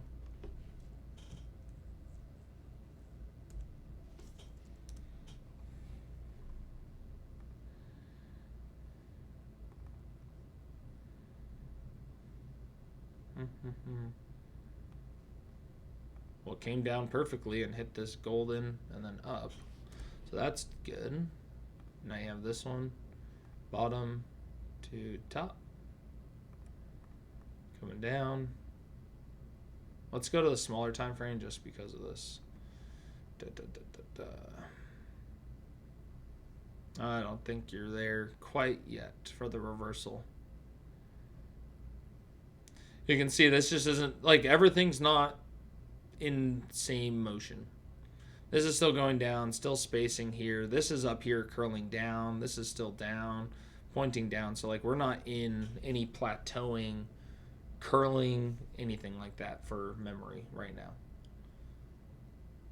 So, not in DRAM at the moment. Okay, Archer trying to show up. Celsius with a good 8% after being hit hard. So, that's good. I'm a huge Celsius fan, drinker. I mean, I think they'll do great. I don't have a problem with them. I just, not right now for me. I'm not getting in it. Space. Rocket Lab still carrying, though. Lunar's kind of the one that hasn't ran the most. And I think is still a great buy. Are you in Lunar? Damien, my space guy. Yeah.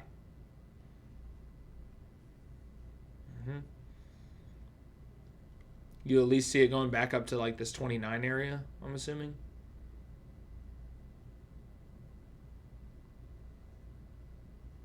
Yeah, this curling action happening. This is the part where I say when everything is aligning the same. So if you could see all of them, look at MACD curl. Well, this is the MACD. You can see our momentum going up. You can see this was curling. This is curling. This is curling. This is when everything is aligning with the curling aspect. Okay? And you're getting this buy. I like to see all the same swooping motions with all of them at the same time. gives me a clear that there is multiple indicators all signaling at the same time. Makes me feel way more confident in the move itself. Versus the other one, like we saw, Dram had one going this way. The other ones are still pointing down. There was no kind of plateauing curling happening. So this is what I like to see. This is like an ideal chart. Same thing. Look at last time. We got this alert, right? Curling, curling, crossing, curling, and curling. All happening. That's what I like to see. Okay? So I think out of space right now, to be honest, I mean, it would be Redwire and Lunar. Obviously, ASTS has already ran a huge amount. So between the ones that haven't ran a huge amount, this could come up and freaking snap. It might not break back into it. Just keep an eye. Because it was in this channel. And now when it breaks out of that channel, it's going to come up and fight a resistance level. It's either going to break that or reject that. So you got to keep an eye when you get closer to that 37 to 40 range in that little window there. Any signs of rejection, curling down, bigger wicks at the top. So you keep an eye on that one.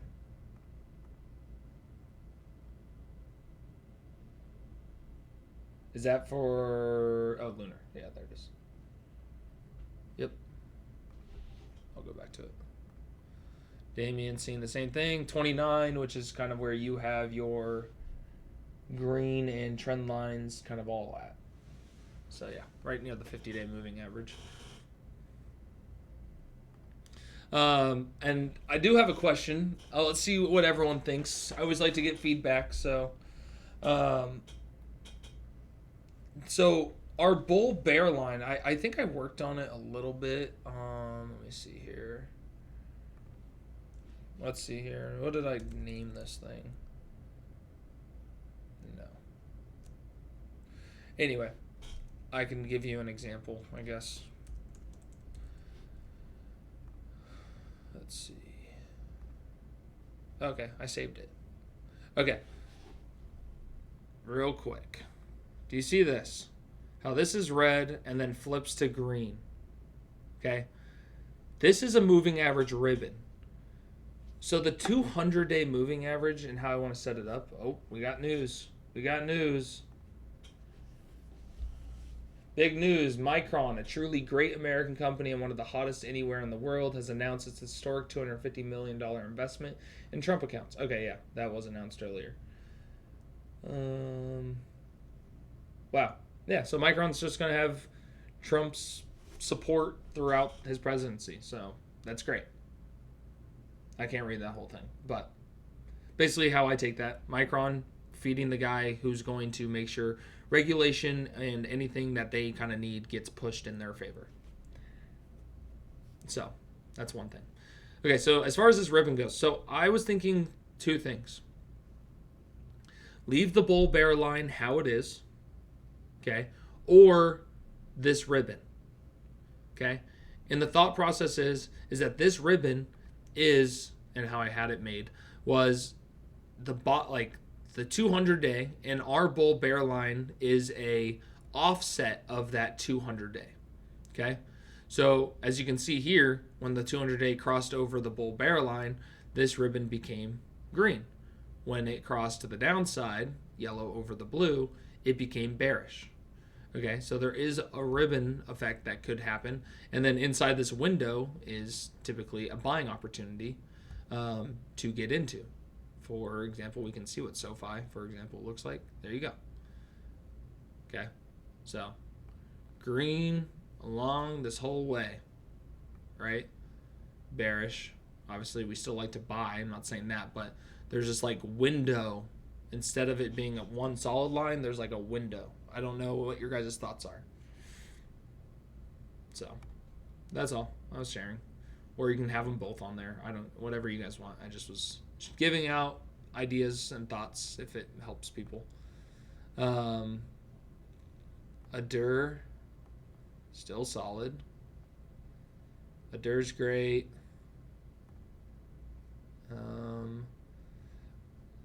Solar. Are you back in TE, Damien?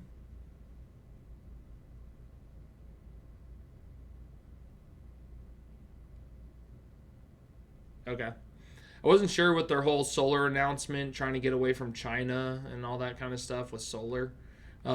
If you were hopping into any solar plays, I can look at TE. Where are you?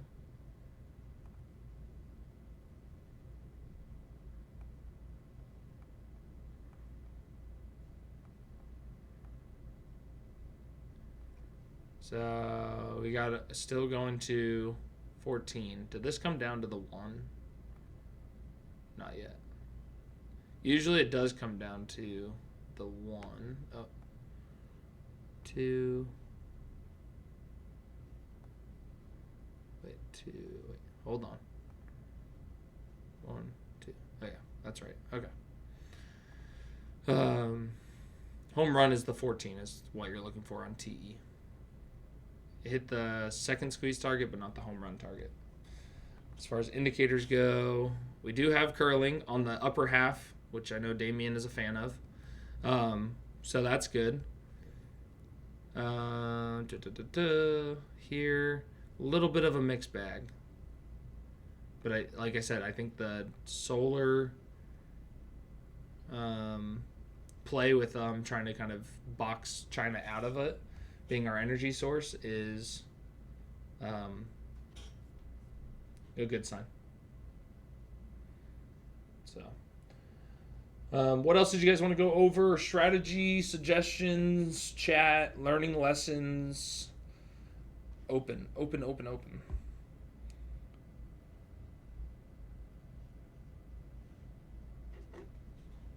It is so hot. My wife just texted. She goes, "It's 97 degrees outside." I'm like, "Oh, I'm not going out there then. That's too hot."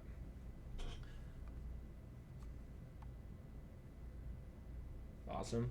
And just so you guys know, on some of these as well, I am working trying to automate a lot of things. So when you see a few things that are like posting constantly on X, I'm trying like a thing that's helping me kind of post consistently and everything like that. So I'm trying to set it up. So you might see some extra posts. 90 days for points. Fantasy Stock League is always fun, guys. If you guys aren't doing that, I like to do it. It's fun.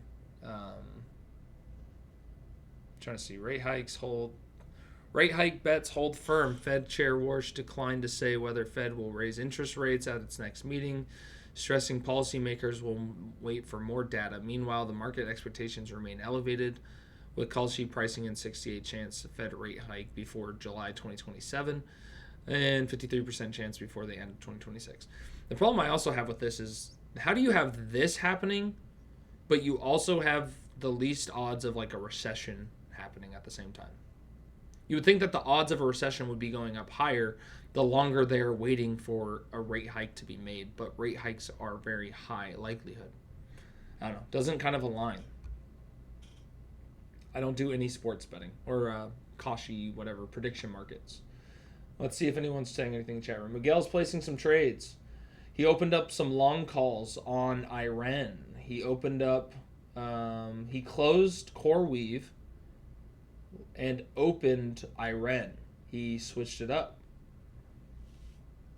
So, let's take a look at some other ones. But what else you guys have? I want to help you guys with whatever you guys have or have questions about. And everything. That's what Wednesdays are for. Your opportunity to, lack of a better term, is bombard me. You can just fire away.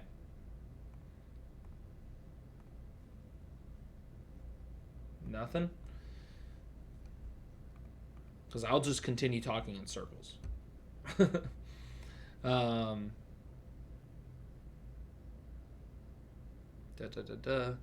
And if we do get a pop on Archer, you could see me sell if it does pop back to 7 or something, 8. You know, I could sell for a loss. I just might sell for less of a loss. We'll see. Iran just holding that low 40s still. Nothing changed there. Long term joint. In my retirement, I think I have IREN covered calls. Yeah, I do. 60. And then I have my CoreWeave shares. Your equity. What's funny is I can't close this covered call. It's at like 90%, I think. 92%. I can't close it because I don't have enough cash in my account to close it. Always fun. Always fun. Can you look at United Health? Yeah. Let's look. I don't even know the last time I looked at United Health. Let's take a look. Let's see what my chart said back then.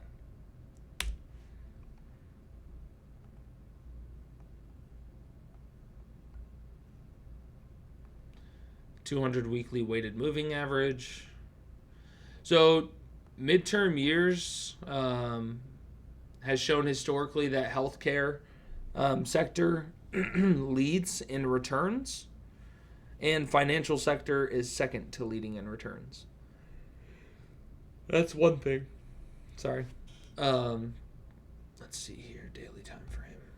So you can see it's like curling the closer we get to this right here. A little bit of a bearish divergence. Also bearish divergence happening where the price is slowly going higher.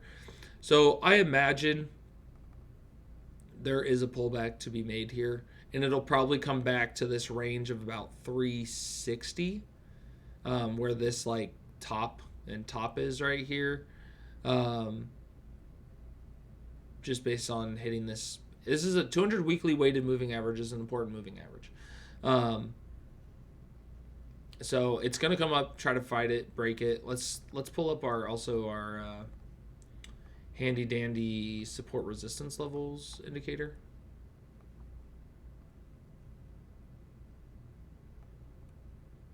There you go. So it's saying that next resistance is 460 besides a moving average. And then the majority is going to be right here, this 370, 360 range. So, and based on indicators like we are looking at here, right? This is stock going higher, not much higher, but there is a bearish divergence. Weekly time frame, you also kind of see that kind of plateauing happening. And you still have the weekly RSI up here at 70. So could it run a little bit more? Yeah, 200 SMA right here at the 458, right here at the weekly resistance. So that is where, if you don't see a more like rejection here or just kind of, still plateauing, okay, you're going to trim. If it can break through this territory, then you're looking for this 460 range. And then at that point, I do think you're going to run out of steam before it needs to pull back to then go higher. Because RSI on the weekly being 70, last time it was that high, I don't know. It was when it was up here in this 500 top range. Okay. So that's kind of what I'm seeing on United Health. Do you see gap near 490?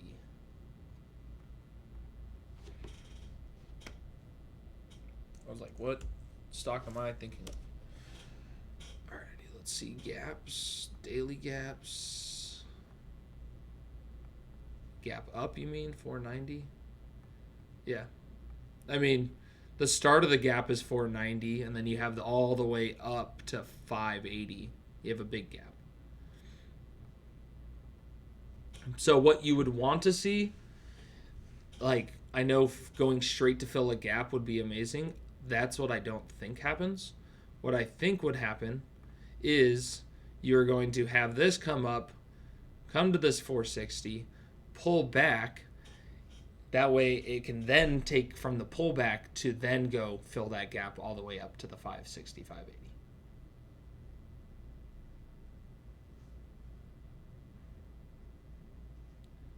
Yeah, so 460, I would see coming up.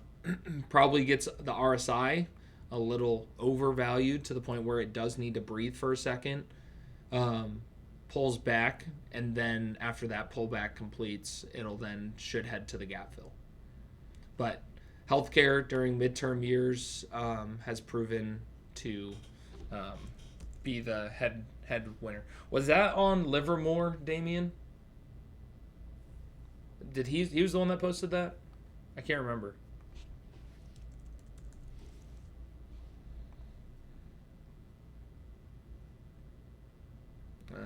Let's see here. Can't remember. Okay, and I've just so you guys know, I did his 30-day trial. I've canceled. This is, or not 30-day trial. I paid for 30 days and then I cancel. I don't like his trading style. Nothing against him, just not for me. Here you go. I think this is what we're looking for. Sector monthly playbook, July to December in the midterm years. So healthcare. Look at July, August, September, October, November, December. So it leads here. This is what I was looking for. Healthcare leads, industrials, material, financials. Okay, the ones that lead, the real estate takes apparently the biggest hit. Okay, but yeah, this is the part where healthcare, because it's considered a safe haven. So during hard times, even bad times, healthcare can still continue to ride up, or at least continue to just kind of consolidate and bounce up and down in the same area. So people like healthcare because no matter what, during a recession, guess what? You're paying for your healthcare. Your employers are paying for healthcare. Nothing changes on that side. If you get sick, you're still going to the doctor, whatever it may be. So that is why. TEM has been an opportunity, yes. We can go look at it. Look at this one too. I think it's been an opportunity. Yeah, there we go. Okay. Where is it here? Oh, and let me get rid of all the other noise on here. It was below the bull bear line, so it was. We were listening to the weekly, but I'm just charting it right now for you on the daily. Where's my here? Not a good opportunity right this second to get in. It was, but now it's not. And the reason. So here's the bottom. We go to the most recent top to the pullback, and we get our target. So this is probably heading to 70 or 69 right here, which I'm sure is probably, is that anything weekly? I'll have to look at the other moving averages. But 70, 69, whatever, and then it's going to pull back to kind of where the 59 is, previous breakout high, right? Come down, retest this area, and then go higher. So what we want is we want it to let it do whatever it's going to do on this run, because the RSI is now 70, so not interested in buying it right now. Everything, momentum is at the top. This is at the top. This is curled up, but at this point, you're already kind of been in the uptrend since the most recent one in May. So what we want is we want this to hit. It's kind of following the HIMS play, right? It's going to hit our target, and then it's going to fall back.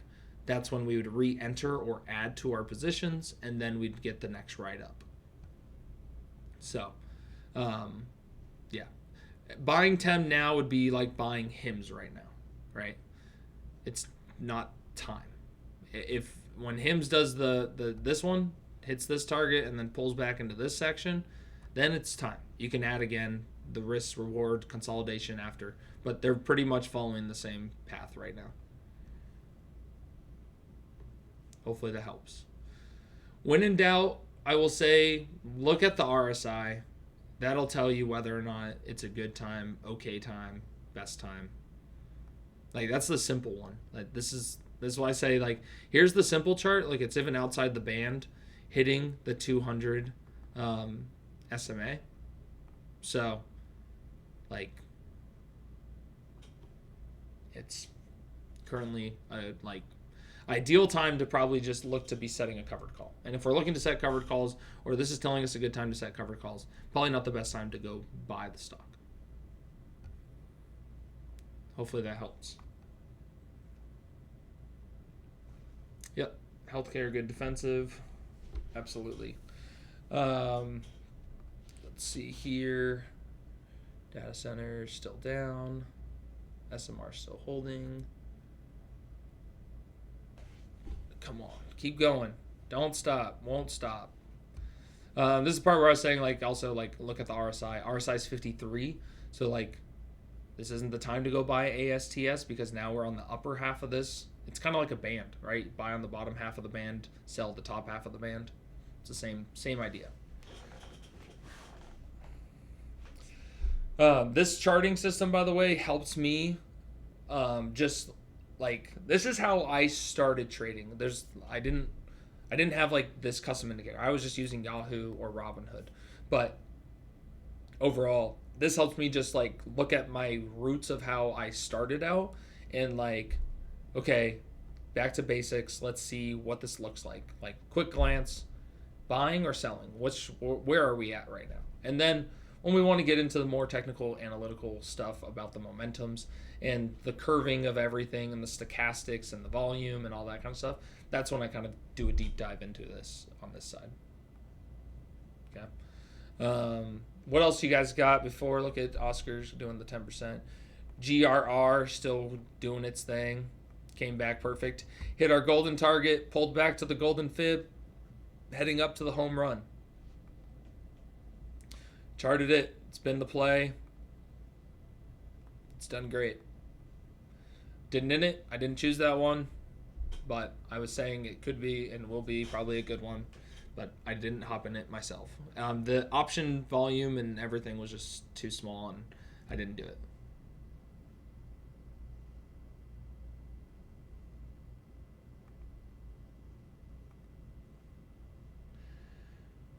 What did he buy? Nibius? Huh? No, he did not. No.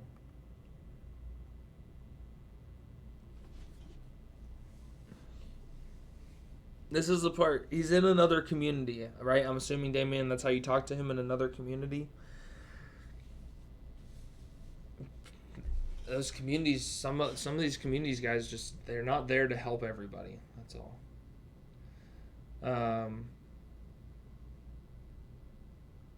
Yeah, that's tough. Full porting Nibius at these levels is crazy, and it's not saying that hold long enough you'll be fine. Not saying that you won't, but that's crazy.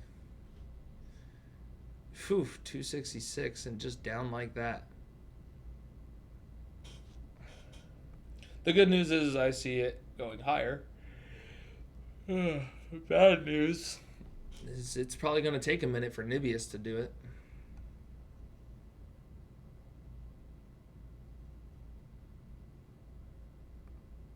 Wow. Oof. I can't look at that. That makes my stomach hurt for him. Hey, I got a friend that did okay, I got some. You guys know him. He was in the community and everything. Banning. Or Banning Capital. He's not full port now, but he was heavy SMR. But he's gone to the strategy where he is buying shares and setting covered calls at the money. So buys it for $12.90. He's setting a covered call for $13, collecting all the premium. Doesn't care what happens. Sell the stock. Don't sell the stock. I don't care. I'm just collecting all the premium. Then on July 17th, it'll expire. Whether or not he has SMR still or not, he's going to set it for the same strike, 13 every time until it finally gets called away. So he could, I mean, today's not ideal, but it depends on his game plan. Is he going to just take the loss or is he going to hold? If he's just going to hold, I would tell him even though today's not an ideal day, maybe tomorrow, slight green, probably a covered call kind of day. And I would set it for 270 and just get the hell out of it or collect at least a juicy premium. He could do six of them. Let's just see what we could cook up for him.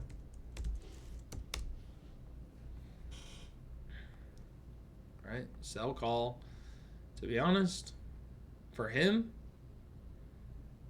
could do July, I guess, but 270 helps him. Right now, even today, I mean, the premium's down hefty. It was up a bunch. But if you can get a green day tomorrow, this will be better. But you basically can make $12 saying I'll sell it for $270 by July 17th, and he'll make $12 on 6. So he can make right? I mean, he'll make $7,000. That's what I would do if I were him. Gets himself an opportunity to get out, or he's going to make $7,000 in 2 weeks. Not the best day, but tomorrow, if we can get a small bounce, it would be the day to do it. Or if he's just going to take the loss, that's up to him. But that's one way to just kind of minimize the amount of downfall damage and make a win happen of a portion of it. What else you guys got? I have and I'm open with you guys. I have a interview Thursday. It's a remote job, contract job, with Western Mutual.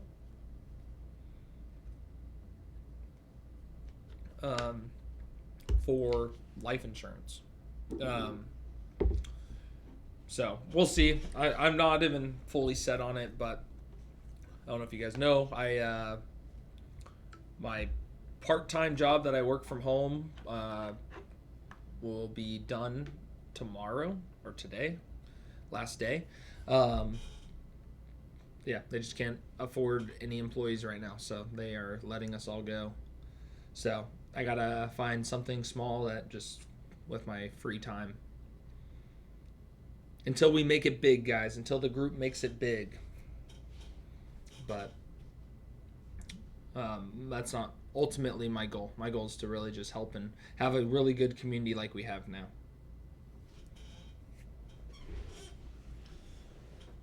Let's see. Swing trade. I don't even know what that company is. ATKR. ATKR. What is that? Never heard of it. What do we got? Oh, averaging down. So this is the part, guys, where I've told you in the community. Okay, I've said this before. I can't pull it up, but Gladiator put out this trade. He averaged down. I think he just bought some more. Why we have our indicator the way we have it, that's the weekly time frame trimming, the daily time frame, right? We haven't been given a buy signal. We can see that the 200-day is right here at 68. So averaging down, I think he's trying to see that it's going to like hold this kind of top here.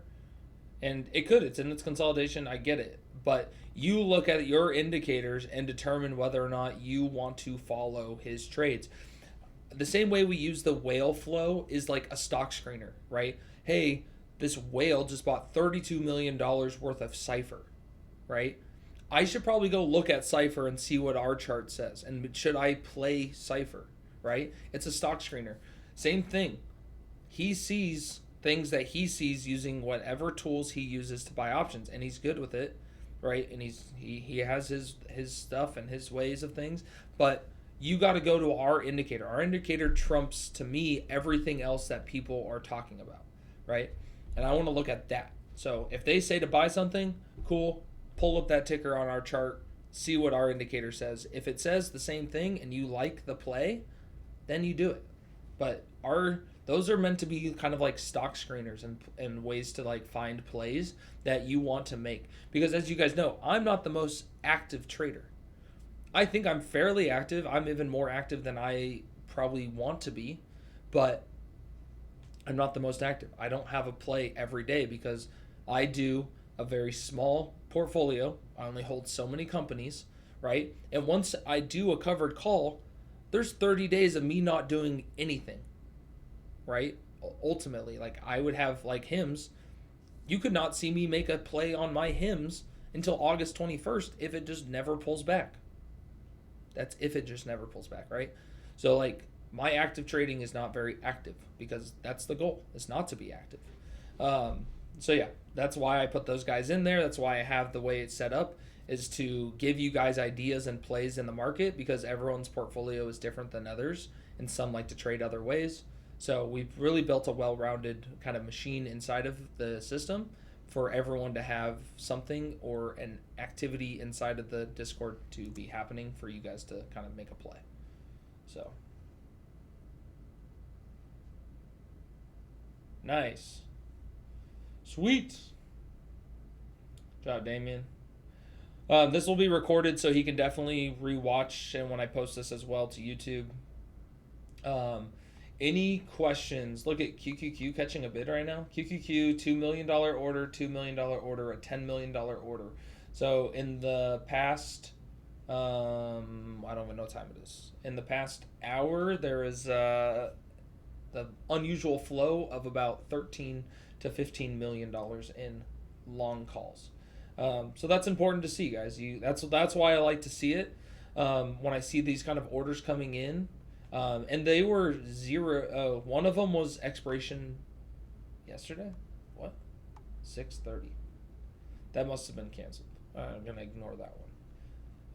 But this is for the end of July. $2 million order. Another one. That's weird. I gotta hit them up. Why this is happening? Because an alert came in, but the expiration date says the 17th of last month.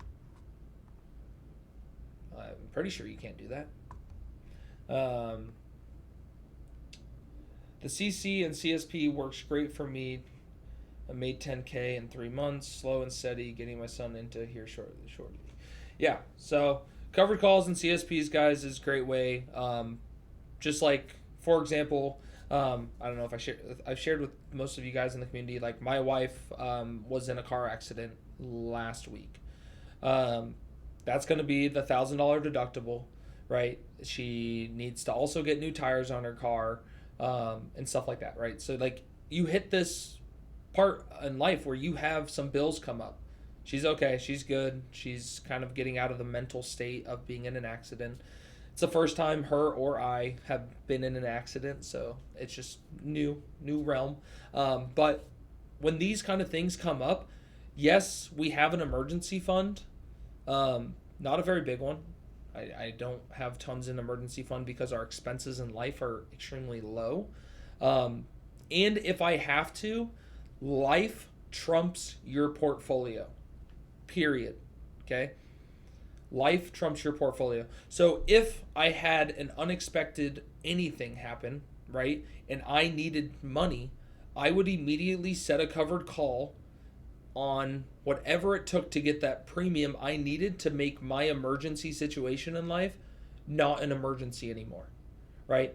If I just got hit with a random $5,000 bill, I would find a way to set covered calls, again, not to lose money on my shares, but if I own IREN for 50, guess what? I'm setting a covered call right now at $50 so I can get that premium because that takes care of my life and the stock market is still there no matter what.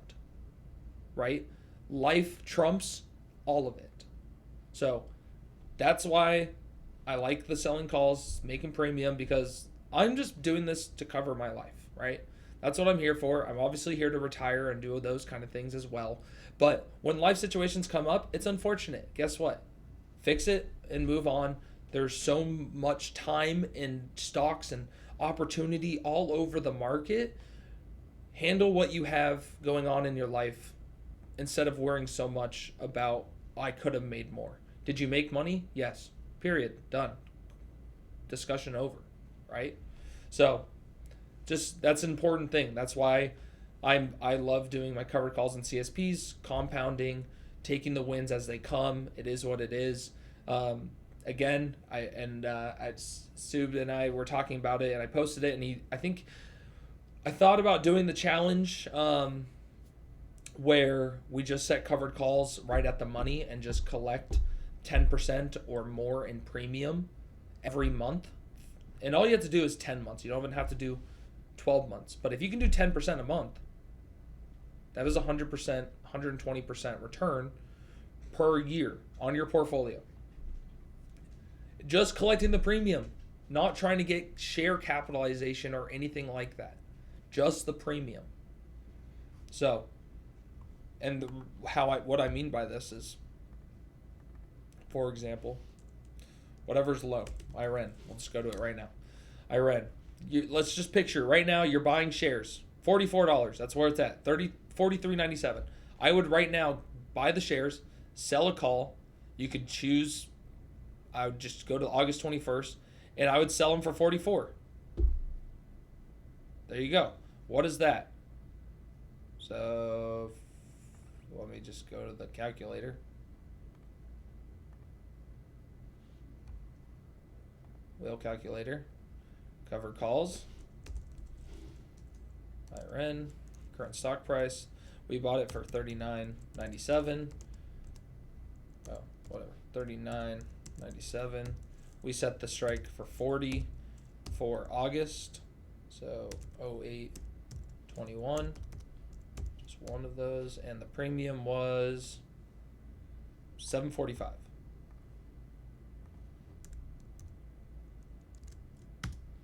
There you go.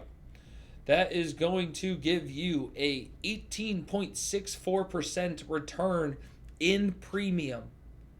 Most likely, the stock is going to get called away by August. I guarantee. No, I'm not going to say that because it's not financial advice. This video goes on YouTube. Sorry about that. Okay. I will say that it is more likely than not that the stock will be over 40 August 21st than it is today. Or go way up or whatever. Go up and then come down. Doesn't matter. It'll be above 40, right? That's would be my thought. Did I do that right? I did 44. That's why I'm being stupid. 44. 7. The math is the same. But 44. Sorry. I got carried away. I got too eager. 44. 43.97 is what I meant to say. There you go. 17%. Same thing. So 17%. All you got to do, 17%. Setting it at the money. Just selling it for what you just bought it for and collecting the premium. That's it. That's that. I mean, you could just do the basic. And that's what Baning Capital is doing. This is his strategy. He's doing it. He's like, I'm just going to buy it, set the cover call, let it get called away. If I can just repeat that 10 times, my whole portfolio will double. So you just buy low, set the covered call, and it most likely gets called away anyway. So there's that strategy. You could do that. And now people are typing. See? You're going to get the juices flowing in your guys' brain ideas. There's a guy on YouTube. I can't watch his videos because he talks way too slow and draws it all out about, and I just can't listen to him. But he sells deep in the money covered calls. I don't understand that part, but that's just me. See, Ella?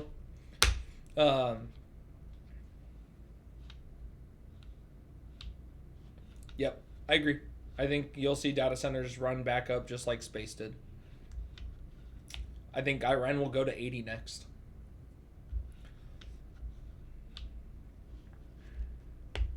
I think it's a great opportunity. So I'm just, if you have 2 months to give of your time, I think you'll be okay.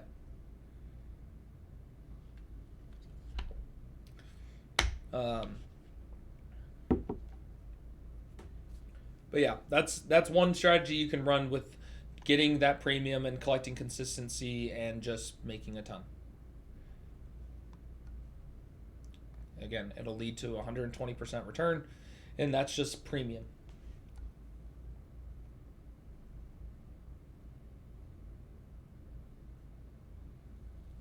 Sub on the, hey, you made it in. Nice. That was quick. Welcome in, yeah. Real quick. All right, so yeah, the rule, the standard wheel strategy rule, 30 delta, 30 days, is what you're looking for. That's kind of like your rule, right? Top of the band, bottom band, whatever it is. See where your moving averages are, right? Get an idea of where like the magnets, because that's all moving averages are. They're magnets. Welcome in. But again, if I see that there is a resistance and it's at 45 delta and I'm okay selling it at that price, take the higher premium. Sell it for that price. So there's always like, there's the default move to make, and then there is, okay, let me adjust it better for my situation, right? So always take that into account. So I always look for the default, go to the default settings of our strategy, and then adjust based on what you see and versus what you also need for yourself. Because getting the share price appreciation will lead to a bigger return. Just remember, share price appreciation is not guaranteed to actually get called away and collect that money. Premium is guaranteed. So that's what you got to look for. As far as our HIMS play, guys, so our targets and what I've had for our targets for, I don't know when I finally published this, but ultimately we were going to 141. And if you look at 141, how we got this little, our golden target right here, the 1618 fib, okay, that lines up with the touch here, touch, and then bouncing a couple days on this before it lost it. And then when it came down and did lose it and it came up, it rejected it. Okay, so 41 is a clear support and resistance level for HIMS. So I expect it to come up, hit this 41, pull back into this 32-30 range with this little trend line that it's been on top of, or bounce, and was like the resistance aspect of it. And then kind of in this area, and then take off to go higher to like the 55 zone. Okay. So we have our covered call. I'm looking to get here. Hopefully enough time goes by. I hope that this pullback is not a quick pullback, but I hope that it just like falls. We can close our covered call for profit, and then we can go ahead and ride the next wave higher.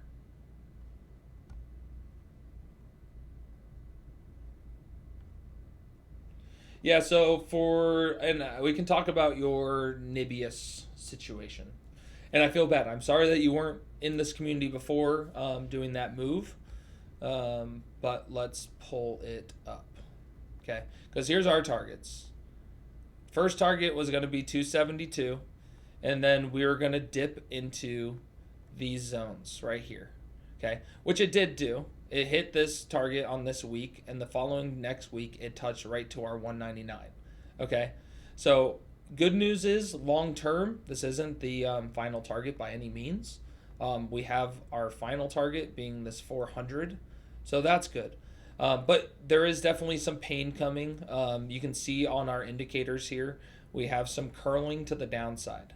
Okay, weekly time frame. Okay. Still curling to the downside on the daily time frame. Now, what I wouldn't do is do anything today. Okay. We are looking for hopefully a bounce tomorrow for you. Any sort of bounce. And there's two ways to go.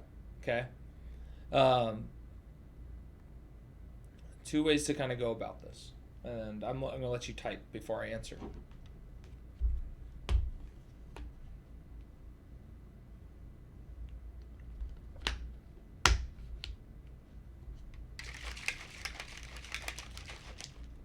Just giving them a second, guys.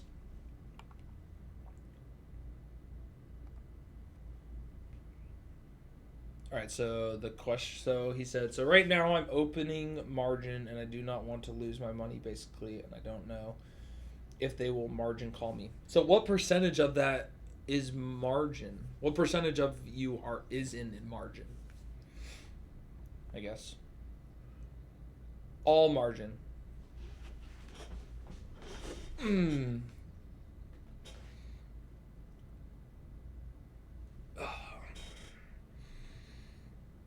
So it's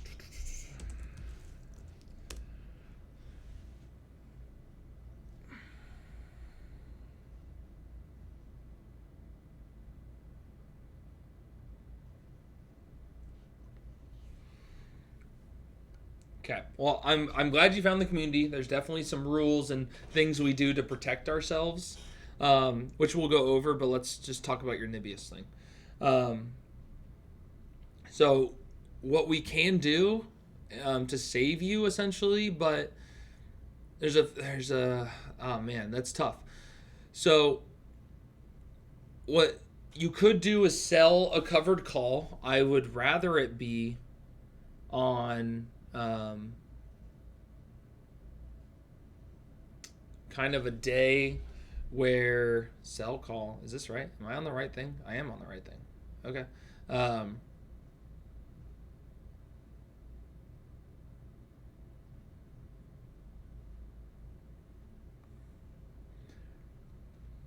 yeah. Well, it also depends on. I'm assuming he's on Robinhood, right? So the maintenance ratio is 30% also. So the minimum percentage of equity you need to have in a position while borrowing on margin. Um, so okay, there's a few things you could do. Have you ever do you know anything about the wheel strategy or covered calls or cash secured puts?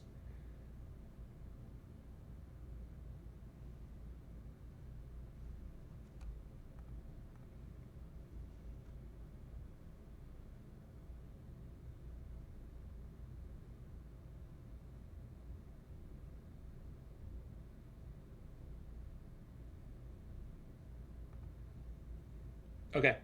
So covered calls is basically setting up a like, hey, I will sell Nibius on whatever date you choose at whatever price you choose.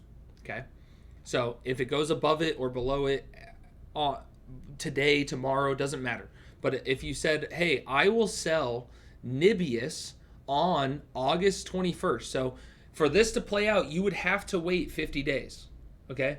But hear me out before you write off the whole 50-day stance. Okay, I think you said you own it for 266, is that right?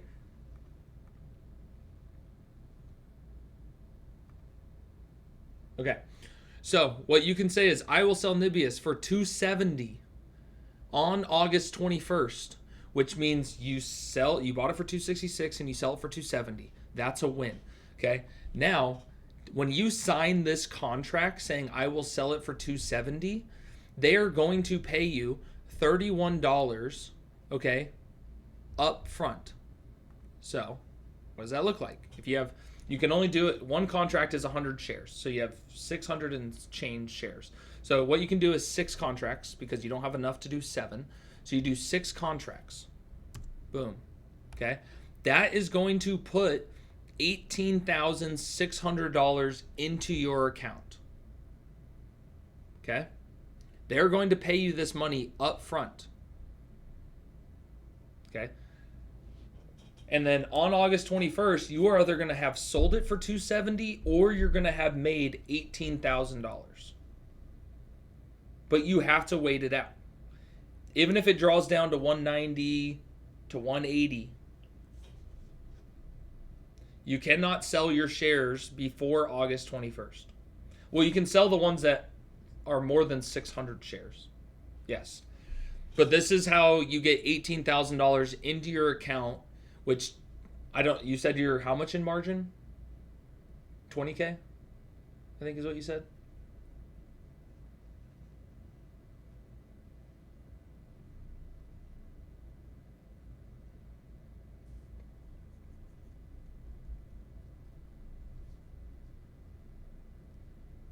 $40K. So this would eat up about half your margin, right? And give you that buffer so you don't get margin called and have to set it up. Otherwise, without doing this, you would have to just sell position for somewhat of a loss. You can do a lesser date, but then you get less premium because your time is worth something to the option. So the same way this was worth basically 31, if I do July 17th, 270 is only worth $11. So that would be 6 grand, 6, 7, 6. Don't start the 6, 7 thing. That's not what I meant. $66,700 is what you'd get, which would take care of your margin situation for now. Okay, but if you were to get it to drop further, the further this goes down away from 270, the less premium you can collect. You can always close this early, just so you know, August 21st one. You can always close it early, but the stock would have to continue to drop more, so you can close it for a partial gain. So you collect like 18,000, and your position is up 50%, that means you can close it and keep 9 and give back 9. Okay, there's a few things. If the play pops, you can't close because, I mean, you can, but you'd be closing the covered call for a loss and then closing your position. So you either hold for a pop on the share price itself and sell your position at a minimal loss or at break even, or set a covered call and which protects you to the downside, and you're getting paid to sell it for 270, which really means you're selling it for 300 because you get it for 270 plus they're paying you $30 a share up front. So 270 plus your 30 is $300 a share you were actually selling it for. But if it doesn't go above 270 on August 21st, you make $30 a share, which protects your downside, which protects your margin.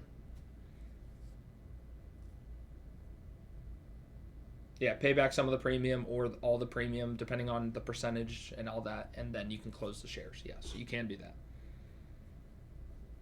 Nibius earnings are July 29th.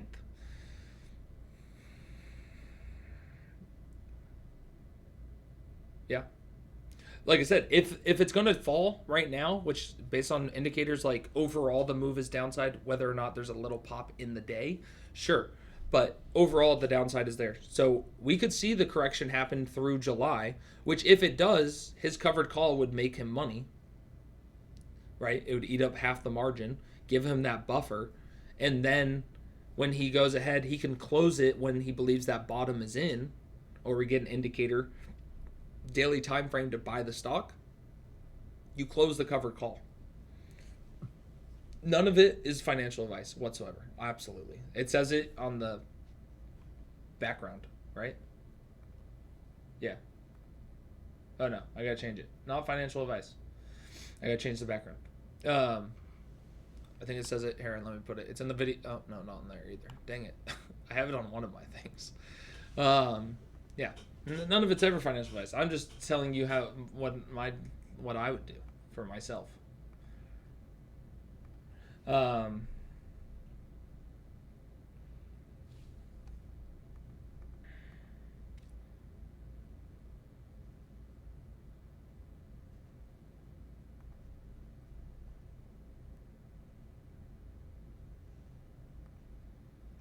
Yeah, I mean, what is it? July 29th? When did you say earnings was? Sorry, hold on. July 29th.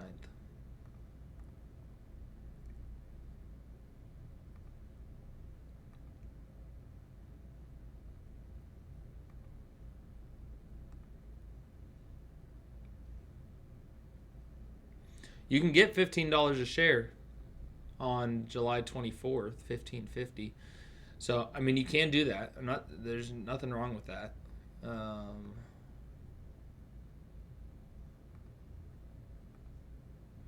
So that would give you $9,000. Again, I think tomorrow is. I think today, unless it recovers a good chunk, I think it's worth waiting at least tomorrow. I don't think they're margin calling you today, are they? Like, I know it's there, but when did they say you have to have it by? Did it say?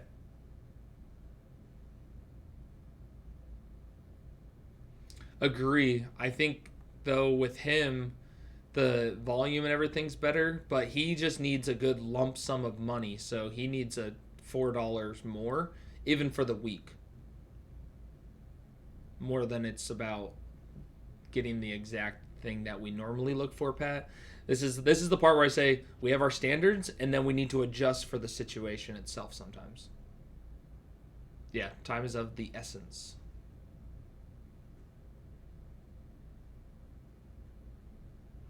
Yeah, I'd say your play is you got the July 24th, the $15 one, or go for the August 21st. I don't know what your game plan was when you entered your trade. Like, was it to short term, small pop, long term? Like, what was it? Okay, agreed. Fair enough. Hey, at least you're honest with yourself. I appreciate that. Yeah, so I do this all the time, as far as covered calls and wheeling and everything like that. Just alone this year, running our strategies and everything, and collecting the wheel premiums. I haven't entered everything, and since the update, but like just premiums, not stock appreciation, we're at 72,000 based on just collecting premiums, running the strategy. So just remember that even if it's August, 270 plus your $30 is 300. Okay. If it's July 24th, 270 plus your 15 is selling it for 285.35. Okay. Just remember, right now you're in panic mode, but you're still worrying about missing the upside. I'd be more worried about losing more than I'm worried about making, right? The goal right now is to just not lose money. The greed right now in you is saying, but I could make a bunch, right? I don't, yeah, let's see what Damien's got. One sec. He's put in the chat. This is the part where like, yeah, see this bottom, but you could get that 187. And Damien, based on, look at your, that's the 2 hour.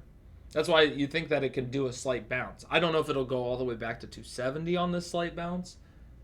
But what I do think is that this is the part where I think that 180, 190 is going to come into play, is because of this weekly. And your 187, and if you go to those bottom wicks, I bet it does line better up with that 176 small pullback on your 187 trend line. Just what I'm thinking. But anyway, this is still coming into play. This is plateauing and curling. So I think protecting more to the downside is more important. But again, it's going to be more your call. But Damon, what do you think on the short term? Do you think? I think tomorrow. Yeah, it's a tough situation. I'm all about, at this point with the situation you're in, I'm no longer in the mindset, how do I make $1 million? I'm not in that. I'm in the mindset of, how does my account not get wiped out to zero, right? Right now, you've just gone to greed to make money to how do I survive, right? Protecting your account is more important than growing your account when it comes to the situation of margin. Okay. The news are really bullish on Nibius. Yeah, and sometimes I'm the best thing, and you don't know what to do today. Again, I don't know if they're margin calling you today and you need to have money in there, or if you can wait for tomorrow. Because usually after a big day like red day like today, it's usually not another big day like that. Like these have been 3% days, but these have not been a 14% day.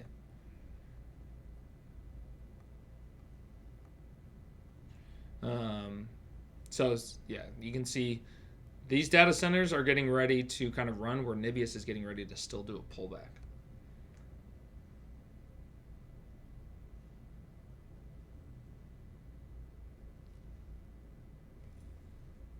I don't know much on the, yeah, I don't know much on the religion side, but I do have a question, I guess, because again, I don't know much on the religion side, so is it also borrowing money is also kind of against that? Okay. Gotcha. So what part of the option side is against it?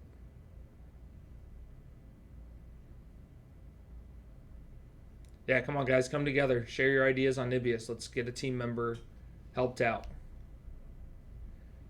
I just don't know on the option side what is that compared, I guess, against it.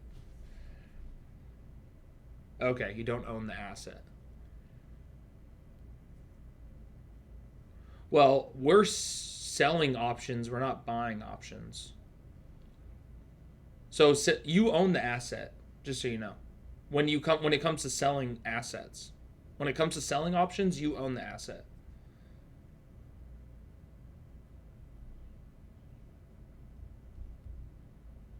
So yeah, so when you're buying an option, right, you're buying the right to own something.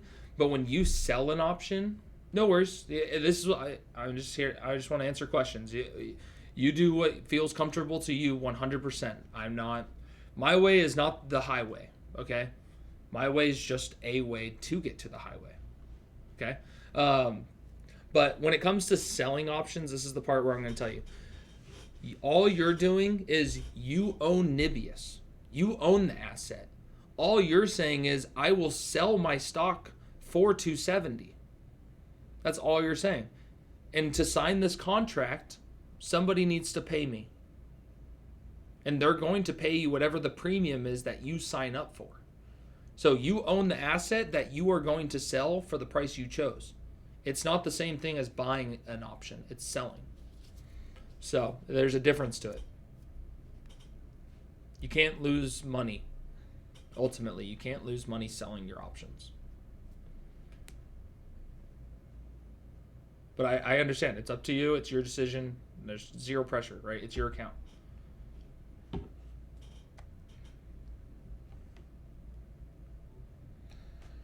So, and can I not anyways sell the stock or cut my contract, right? No, so, okay, so for example here, okay, I'll show you what I have. So right now, I don't know if I have, I have one in my retirement account. So here, look, I said I will sell IREN for $60. I own 300 shares. I said I would sell them for $60, okay? They said, here's the credit they paid me. They paid me $6.60 a share to sign this contract. Okay? They paid me. I own the asset, and I said I would sell it for 60. Well, when it falls down, I get to collect all this premium because it's less likely now to get to 60 because it's now 44, right? And I can close it. I can close it. Oh, don't close that. So if I wanted to close this, I would pay 47 cents to close it, which is $141, when they paid me $660. So they paid me $660. If I want to close it early right now, I would have to pay them 47 cents back to what they paid me. So I would close it at 92% return and keep $1,800, and I would have to give back $141. So you can close it early if it's profitable. If it's not profitable, or again, you can't lose, I'm telling you right now, you won't lose as far as if the stock went higher. If the stock went above 270, you collected $15 or $30. You really selling it for $285, or you're selling it for $300. So you can close these early and give back a portion of the premium that you collected, right? Things start going right again. You're like, okay, I can go ahead and close this, or I like to close them at 80%. I don't have enough money in this account to actually pay to close it. So you can close them early, but in order for it to gain, you need it to go the opposite, which is why it protects you. If it was to drop, the selling an option is making money during that time. So it eats, the drop doesn't hurt so bad.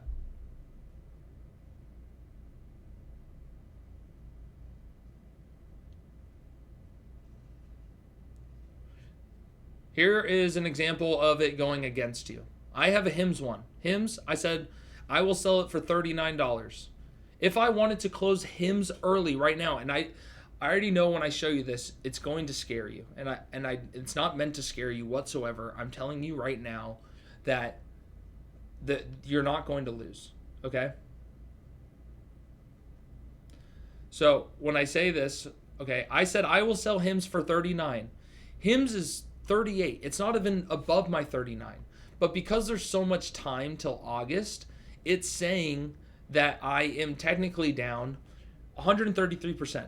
That's not true. Because one, I signed a contract saying I'll sell it for $39. It's not above $39. So no, it's not even there. But because there's so much time, they're valuing my option like a loss. But it's not a loss. So when you sell contracts, all I'm saying is I'll sell it for $39 on August 21st. If it's above $39, cool. If it's not above $39, they're going to pay me $2.48 a premium. Okay? I had 60 contracts. So 60, I don't know where my calculator went, but 60 or 6,000 shares times $2.48. That is $14,800. So no matter what, I'm going to make $14,880, whether or not the stock is above or below 39. If it's above 39, I have to sell my shares for 39 and I still get the 14,000. If the stock is below 39, I keep my shares and I still get the 14,000.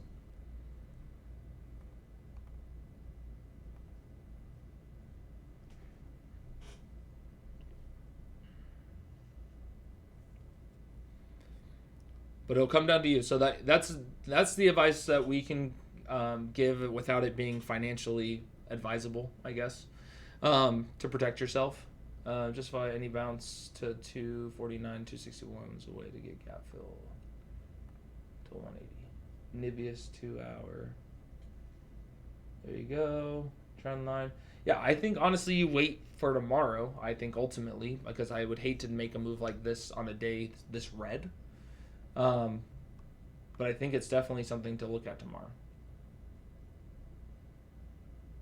Oh, I think that tomorrow, I would expect, and you guys can give your opinions as well, I would imagine that tomorrow you would see a slightly green day for data centers.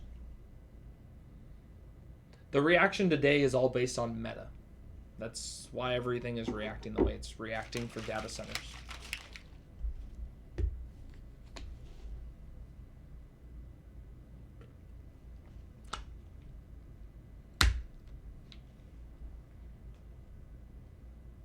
It is 4th of July weekend. 3-day weekend. Why they're down? Why the data centers are down?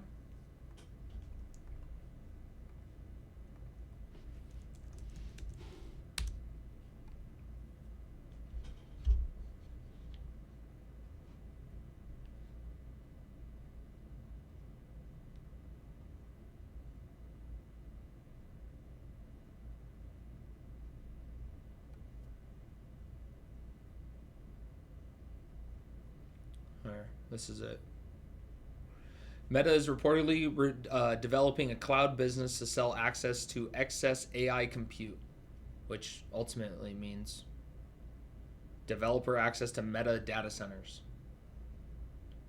Meta is getting essentially into the data center game. More competition.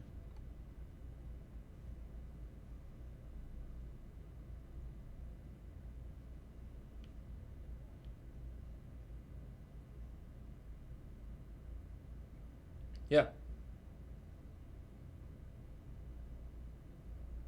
Yeah, big run up and news against other data centers. It's just a making of a sell off. So, and I think it's not like the downfall of Nibius is here. That's not the case. But the situation you're in is surviving your margin call, right? And I guess how many shares of that, I guess, was margin?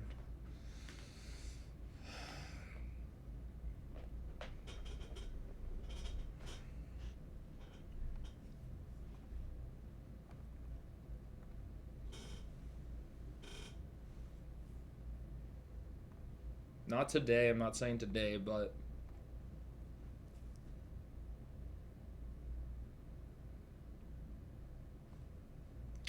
I mean, you just saw Damien's chart in the chat.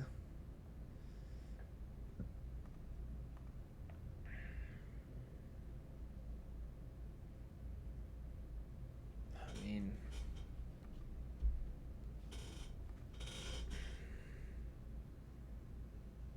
let's see here. Hold on.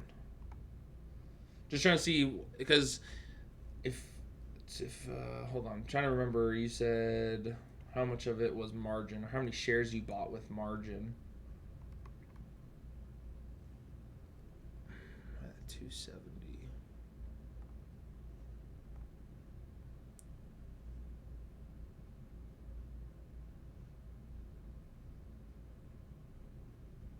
Well, yeah, I was going to say you could set a covered call on 200 shares, which will give you 3,000 in credit, which would cover the margin call, leave you with the 400 and something to enjoy if it bounces higher and get out. And then that way you would only hold the 200 shares in lockup.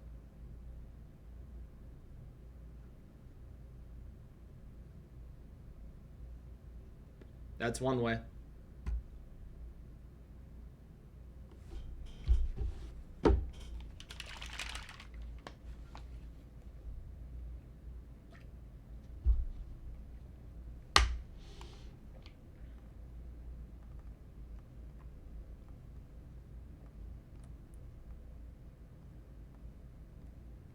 This is what I have.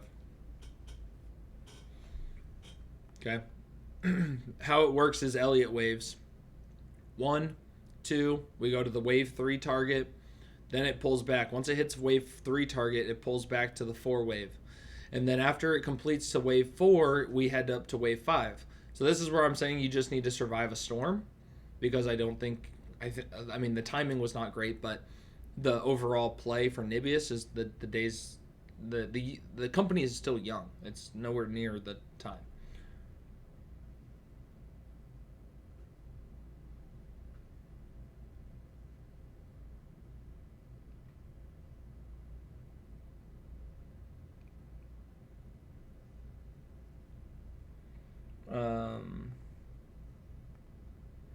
He's all underwater 2K or so in margin, so you could sell just margin, I think, plus enough shares to cover that, then hold the rest.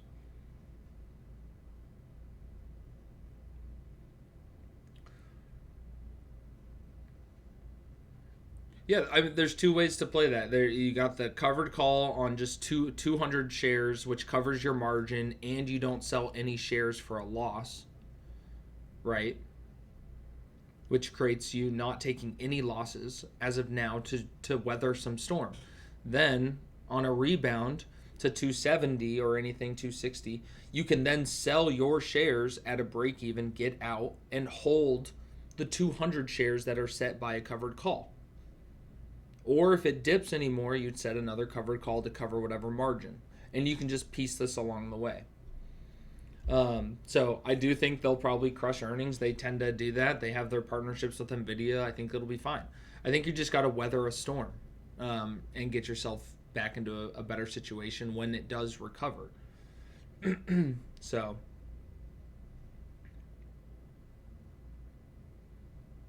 yeah. I think doing the margin call or the 270 July 24th on 2 contracts gives you $3,200, and that covers your margin. It'll give you more if we get a green day tomorrow. You'll probably get $4,000 for 2 contracts. So that's just one. That's a way to do it, and you're not taking a loss right now. You're not selling anything for a loss.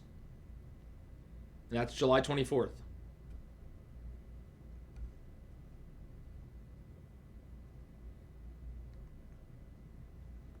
Did he leave? Oh, no, he's in here. Okay.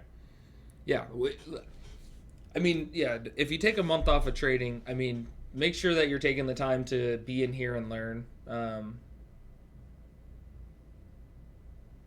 Yeah, again, we can help with that. There's also another thing too, which is going to help you with the margin situation that you just kind of did.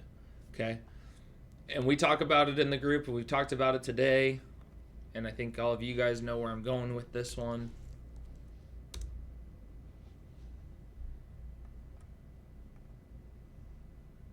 Then there it is. Oh, I had them both. I did have it. I knew I had it.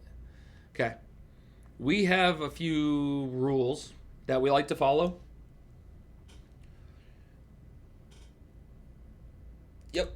So, when the VIX is this low, which the VIX is currently 1624, you should want to be in close to basically 20% to 25% cash. Okay? The lower the VIX, the more cash you should have when things are becoming overvalued. Okay? The amount of margin I use is 10%. I'm not using all my margin. I'm using 10% of my account. So if my account is an $80,000 account, I'm using $8,000 worth of margin because I don't want to get into the situation of margin calls. One thing with Nibius is also, I mean, like the RSI. You know, you've learned a lot, I'm sure, and studied a bunch and have traded, and you've done well. You made 20 grand this year. Your account's been growing, so that's good, right? And you got greedy, and it happens. Some of us, we get greedy and we want to make more, and we want to make more faster. But millionaires, the majority of millionaires, didn't become millionaires overnight. Consistency is what generates the most millionaires, and being consistent at what you are doing, because the compounding effect grows just as fast. Yeah, no, I get it. And it sucks. But I was in last April 2025, I was in the same situation with margins.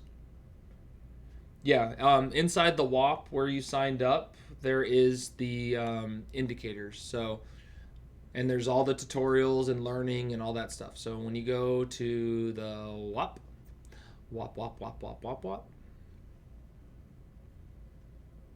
when you are here on the dashboard, okay, you're going to see TradingView Elite Indicators. Make sure you put your TradingView username, hit the claim or update, whatever this button says, and then hit the claim indicators. You will get all these indicators. Do you have the paid version or the free version of TradingView? Either answer is okay.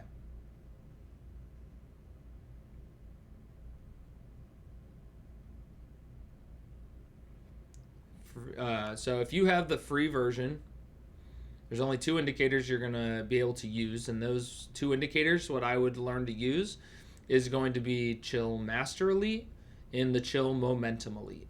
Those are going to be the two indicators that you're going to want to learn or how to use. Inside the WAP, right above where you claim the indicators, you will go to indicator tutorials, how to set up your chart, how the indicator works, and so forth.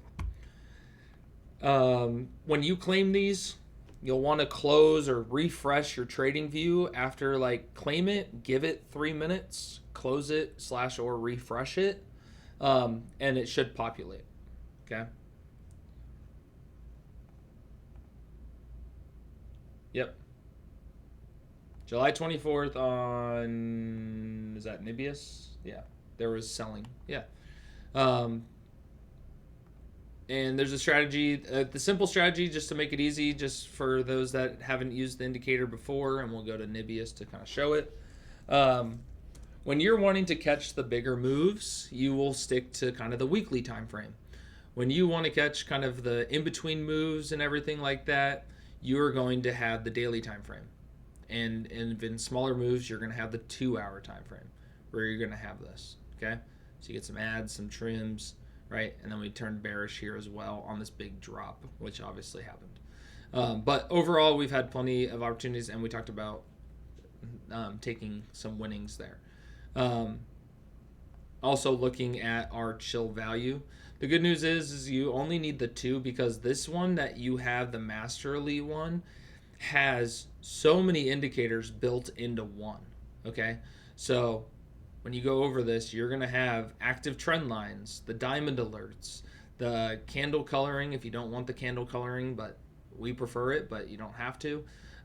You have that. If you want to have the wheel table, which will help you, because this has the RSI, which RSI is a good tool to use to know when something is overvalued or undervalued.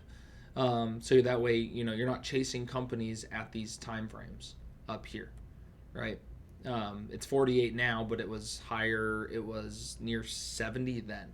We want to be buying when RSIs are in the under 50 for sure, and preferably under 40 is when you want to start looking at buying some companies. So hopefully that will help. Yep. And for yours, Pat, you might have double verbiage happening on yours, because I think you have both these boxes checked. Maybe. Yeah. So. It's an okay to do Nibius today. Only reason this isn't red to match. So just know that it could go lower because the RSI is not red to match. You want all the colors the same. Is the preferred. Yeah, same thing.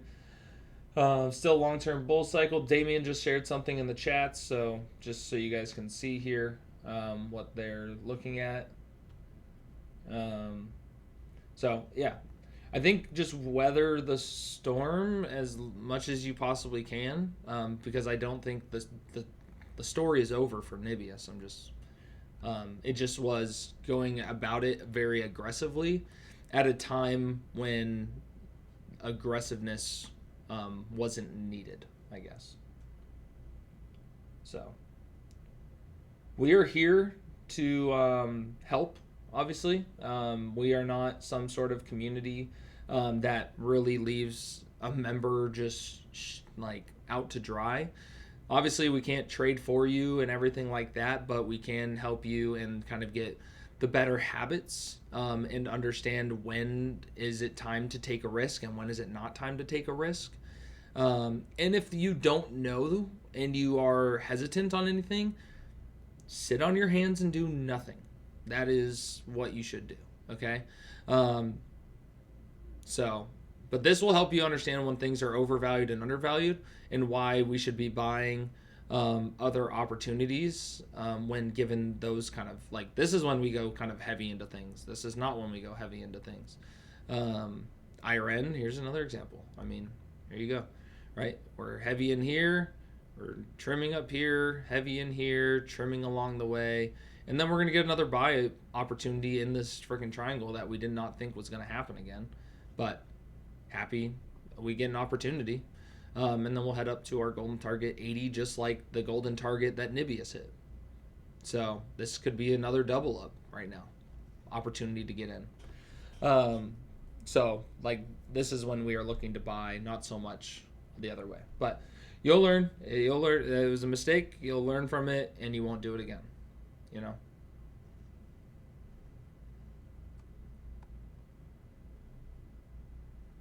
Now Damien's just rubbing it in people's faces. Damien.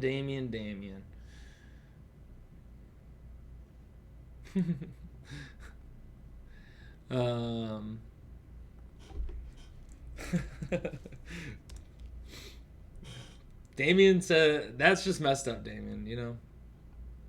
That's just crazy. You said, I'm going to take his margin call and I'm going to buy some. That's just messed up. You're looking at the 2 hour, Damien, or what are you looking at? Okay, yeah. Yeah, definitely don't do the cover call. I wouldn't even sell any right now because I do see short-term time frame. You're going to get some sort of a bounce up, maybe back to this golden. I don't know if it's going to come up. What's this? I'll have to look into it more, but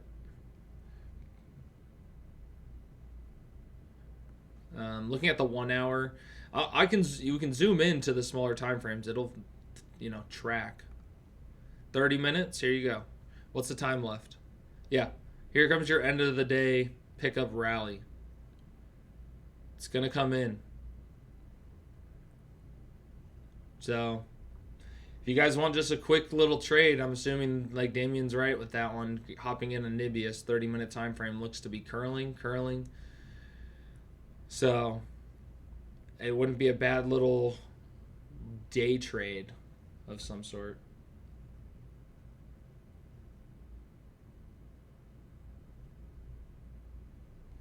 I'll have to look at why that is. It might be that introduction was too long. I'll have to look and see. I don't know if I have a setting on there that about a message being too long. So I know Damien's had that issue. I'll have to take a look if there's like a limit on the amount of characters allowed. Margin calls are generally due an issue. There can be some leeway with exceptions and requests because deposits of some kind known as imminent. Generally, we just recommend that you do it as soon as possible, can avoid prolonging liquidation risk. There you go.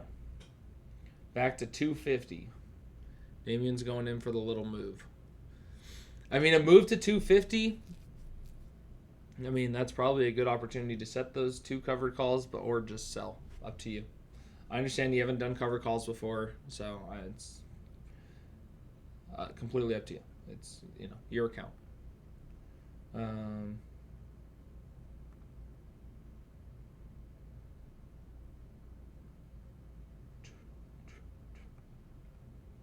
Yep, so coming down 234.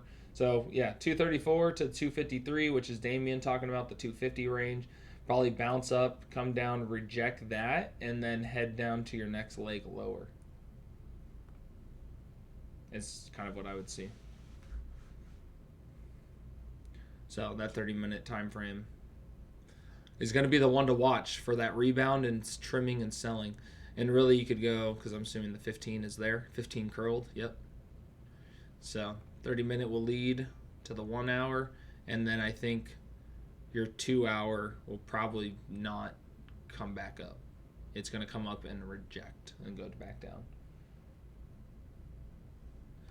Yeah. Him still holding strong. SoFi still holding strong. That's good. SMR holding strong. ASTS still just holding that 90. That'd be nice if it just can hold it and have fun tomorrow. Yeah, CoreWeave still down. Same probably boat that Iran is in, or what's it called? Nibius is in right here. The one thing I like about the CoreWeave chart, just so you guys can see here, is it's kind of creating this pennant bull flag, however you want to call it. Where is it?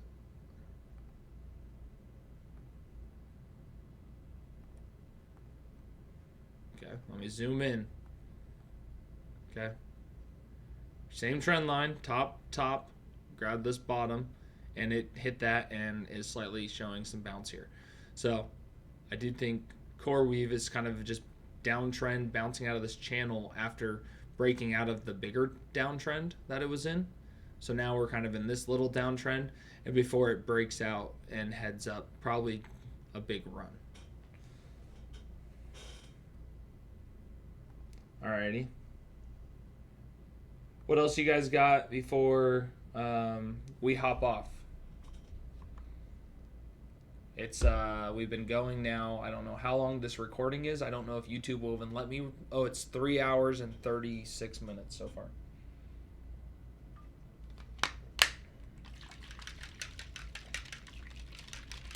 So there's your CoreWeave. And CoreWeave, that same trend channel was the top for the most part. And the top there too. Came in, but so yeah, I think that trend channel should hold as well for CoreWeave. I just, like I said, when their stocks are more expensive, it's harder to run the wheel because I can't buy as many shares. So I just have CoreWeave in my long-term retirements, and that's it.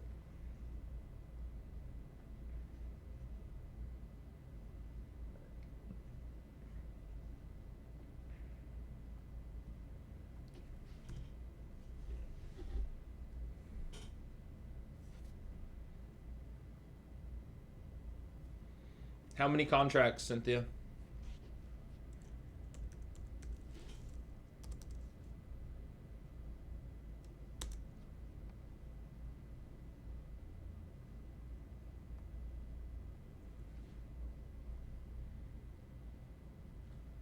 I try to go Mr. Squiggles, Damien, if you're in here. I don't know if you're in here. I try to copy, not copy. I was just charting like Mr. Squiggles because I could not figure out the chart on this one. So I was like, okay, let me get this little curve going. Okay, and then we freaking rocking it.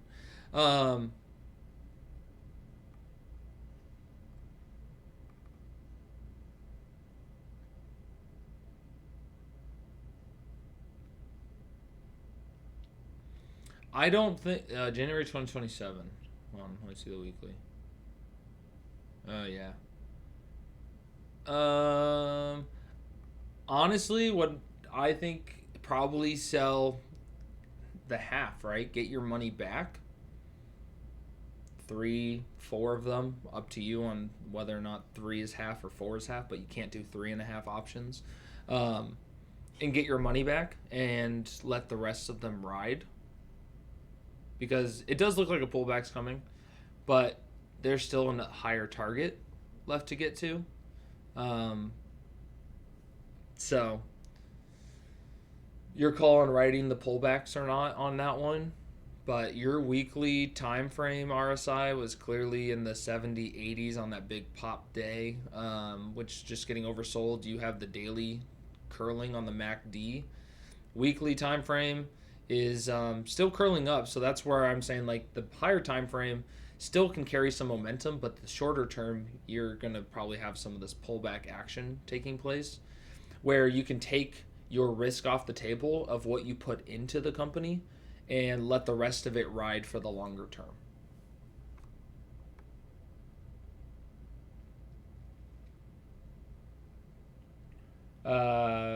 Pat, yeah, my long term, I think 98 is where I bought it. Yeah, it was 98, went to 120, and then this pullback happened.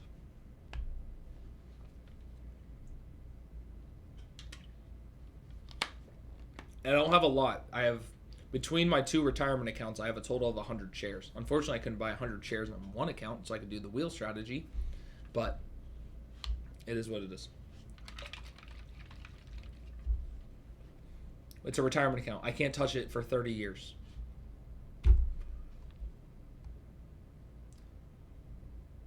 The world is... What is this propaganda shit you're spreading over here, Damien?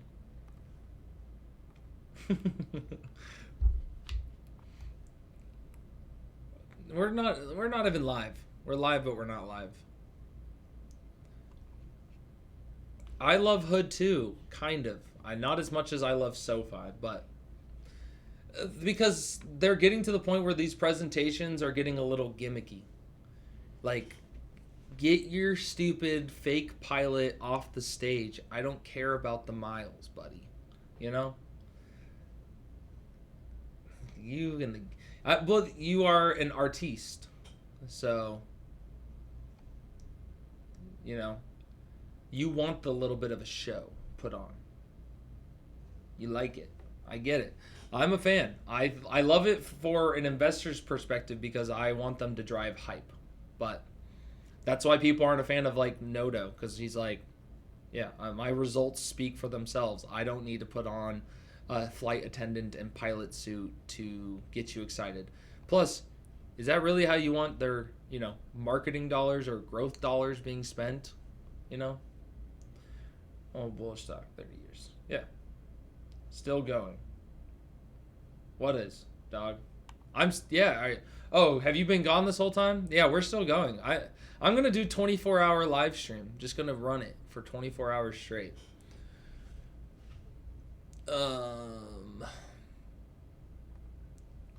We kind of closed that right in time for SoFi. That was good. Nothing to see here. That's what we like. All right. Well, good. You have a good 4-hour live stream recording to be posted to YouTube that you can spend your time filtering through. All right, sounds good, Damon. Of course. Keep up the good work. I appreciate it. Anything else, guys, you guys wanted to go over? Now that Dog's here, we're going to shut this down.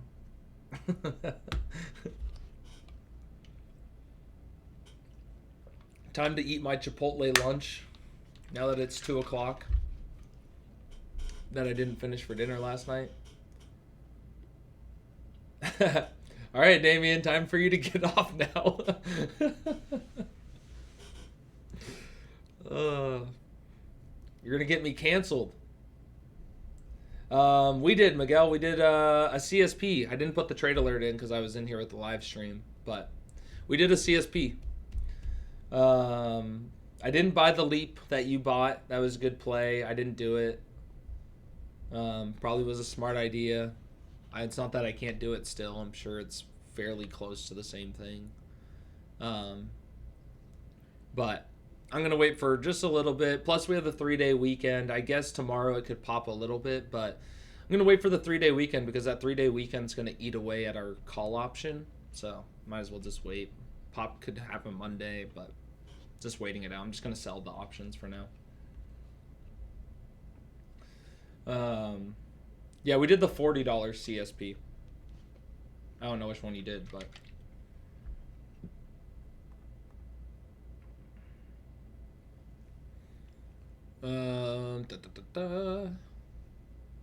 But overall, I mean, pretty solid day. Nothing crazy. The markets aren't up crazy. If you guys want to know what momentum ETF I would buy, by the way, and like my favorite ETF is SPMO. My favorite. Just so you know.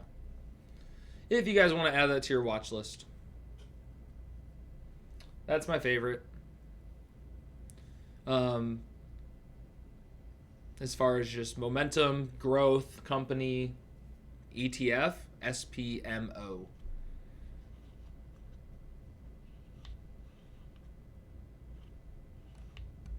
Oh, we got a... okay. Gladiator buying Apple.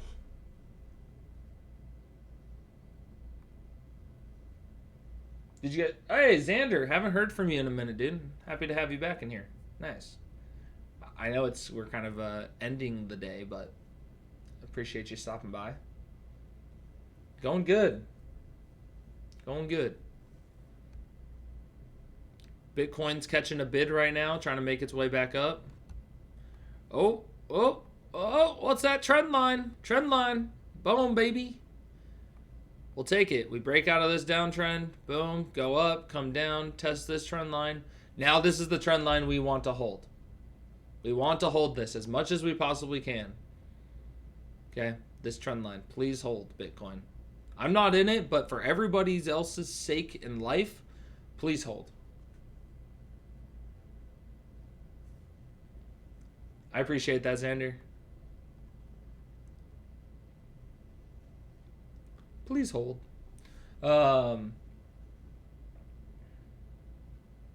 Did you guys have questions on ETFs, investing, basic things, anything like that? I told you guys I have an interview tomorrow for life insurance. I don't know a whole lot about life insurance right now, but I do think it might be something that I might figure out a good way for myself to get some extra funds at low risk to borrow for cheap and be able to do some things to make more money. So if I can figure out a money glitch, I'm sure everybody's figured it out, and I'm sure I could YouTube it or something, but for me, I have to experience things myself in order to understand them to the fullest. So that is what I will be thinking about focusing on. Yep, Meta, I saw it, Xander. You know why? Because I know why my data centers all went down today. So yeah. I know exactly what's going on with Meta today. The monster. Look at this. If you guys want to know, Meta's just doing this little consolidation, getting ready to do a little poppy. So I'm not interested here because obviously here is no different than just like it breaking out and then actually confirming. I would like to see if it rejects here and comes back down to this lower half again, and then or to this moving average again, the 572, to re-enter or think about Meta. As you guys know, Miguel's the Meta guy, so if there's any questions about Meta, that's his territory. All right. Meta.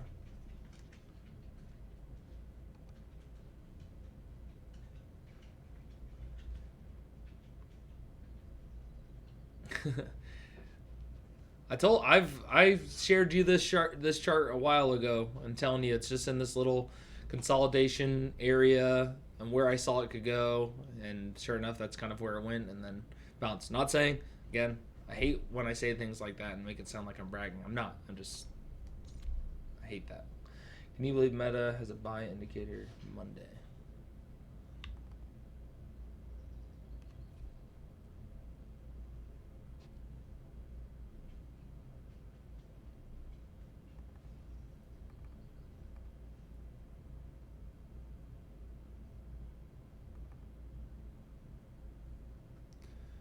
Well, it's not so much because you are under the bull bear line. I'm more focused on the weekly buy indicator.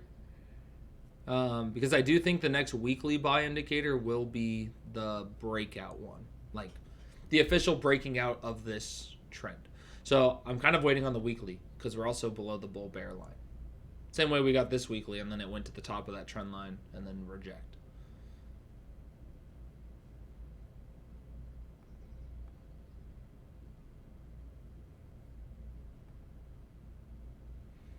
For those that don't know as well, when you guys are using these labels, I wish there was a better way for me to phrase this, but there's the little indicator here that if you guys ever see this kind of gives you a little description here.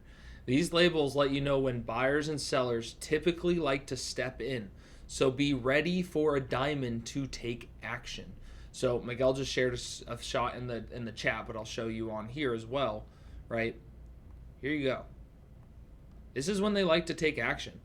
Okay, buy. This is what the description just said. When this flags, get ready for you to take action. What is the action? Well, the diamond's the action. Okay, so get ready. Buyers like to step in around this area. Buy. Here comes your diamond, and there's the play, right? Here's the add or CSP. Okay, there you go. There's your buy, and it rallies a little bit up. Okay, same thing. Buyers like to step in. Doesn't mean do it right then. Just get ready because you're going to see something happen. Sure enough, you wait. Here's your diamond. Boom. Takes off. Okay. Add CSP. Buyers like to step in. They did step in, just didn't step in a whole bunch. Still got up. Right? So those labels are for that purpose. It is to keep eyes ready for moments to be approaching. Okay. That's how you use those. Those are not telling you to do the thing. That's the problem I have. I don't know how to word it differently that would make sense. If you guys have a better idea, let me know. I'd be happy to change the wording. Okay. Quantum is taking a minute, guys. We can talk about quantum, but nothing's really changed. We know that there's a gap fill. If we go down here, right, this little gap on INFQ is here. We're still holding this deep value pullback based on this bottom to this top. We just don't want to lose structure, so I don't want to lose this. I'm okay if we fill this gap here, but I only have the 500 shares I'm holding for long term. I'm looking for at least this 31, but the first target is still 23. So 23, we'll look for some trimming if we reject. If not, we'll head up to these targets, trim. Okay. Any signs of rejection at 23, we'll look to trim.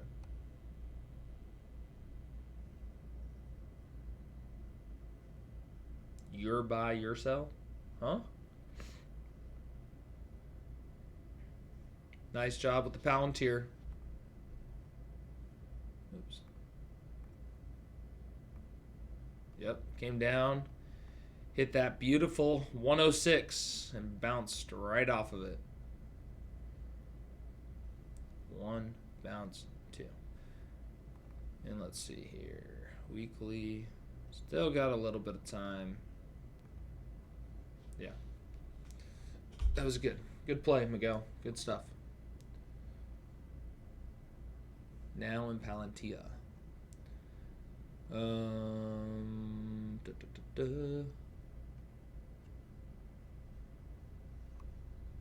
Yep. And Zeta catching a bid. We talked about Zeta, how we said that's going to probably be one that's going to run. The pullback is probably done. Deep value, add, and off to the races. I think you guys right now, Zeta is probably heading to, well, let's see where the first target is first. Probably heading to your 28.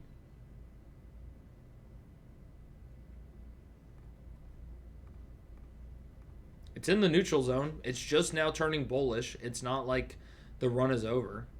I'm just letting you know. Wait till tomorrow, do whatever. But Zeta's going to be just fine. I have my plays. There's nothing for me to do. If I could, this would be a play I'd be interested in. We talked about it. I said I'm not a huge fan of the company, but this is a play that looks pretty good. Pretty solid play.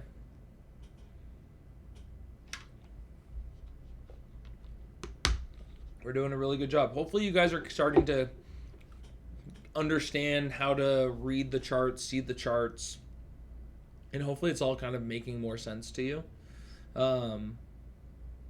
If not, I want to know what you're struggling with so I can try to create a video, a course of something that helps you understand something. But I like the unison of multiple indicators all aligning. Right. Slow curling action. This was breaking, curling, curling. Right. I like to see all the curls. Some might say curls get the girls. That's a gym saying, but I'll use it for indicators, I guess.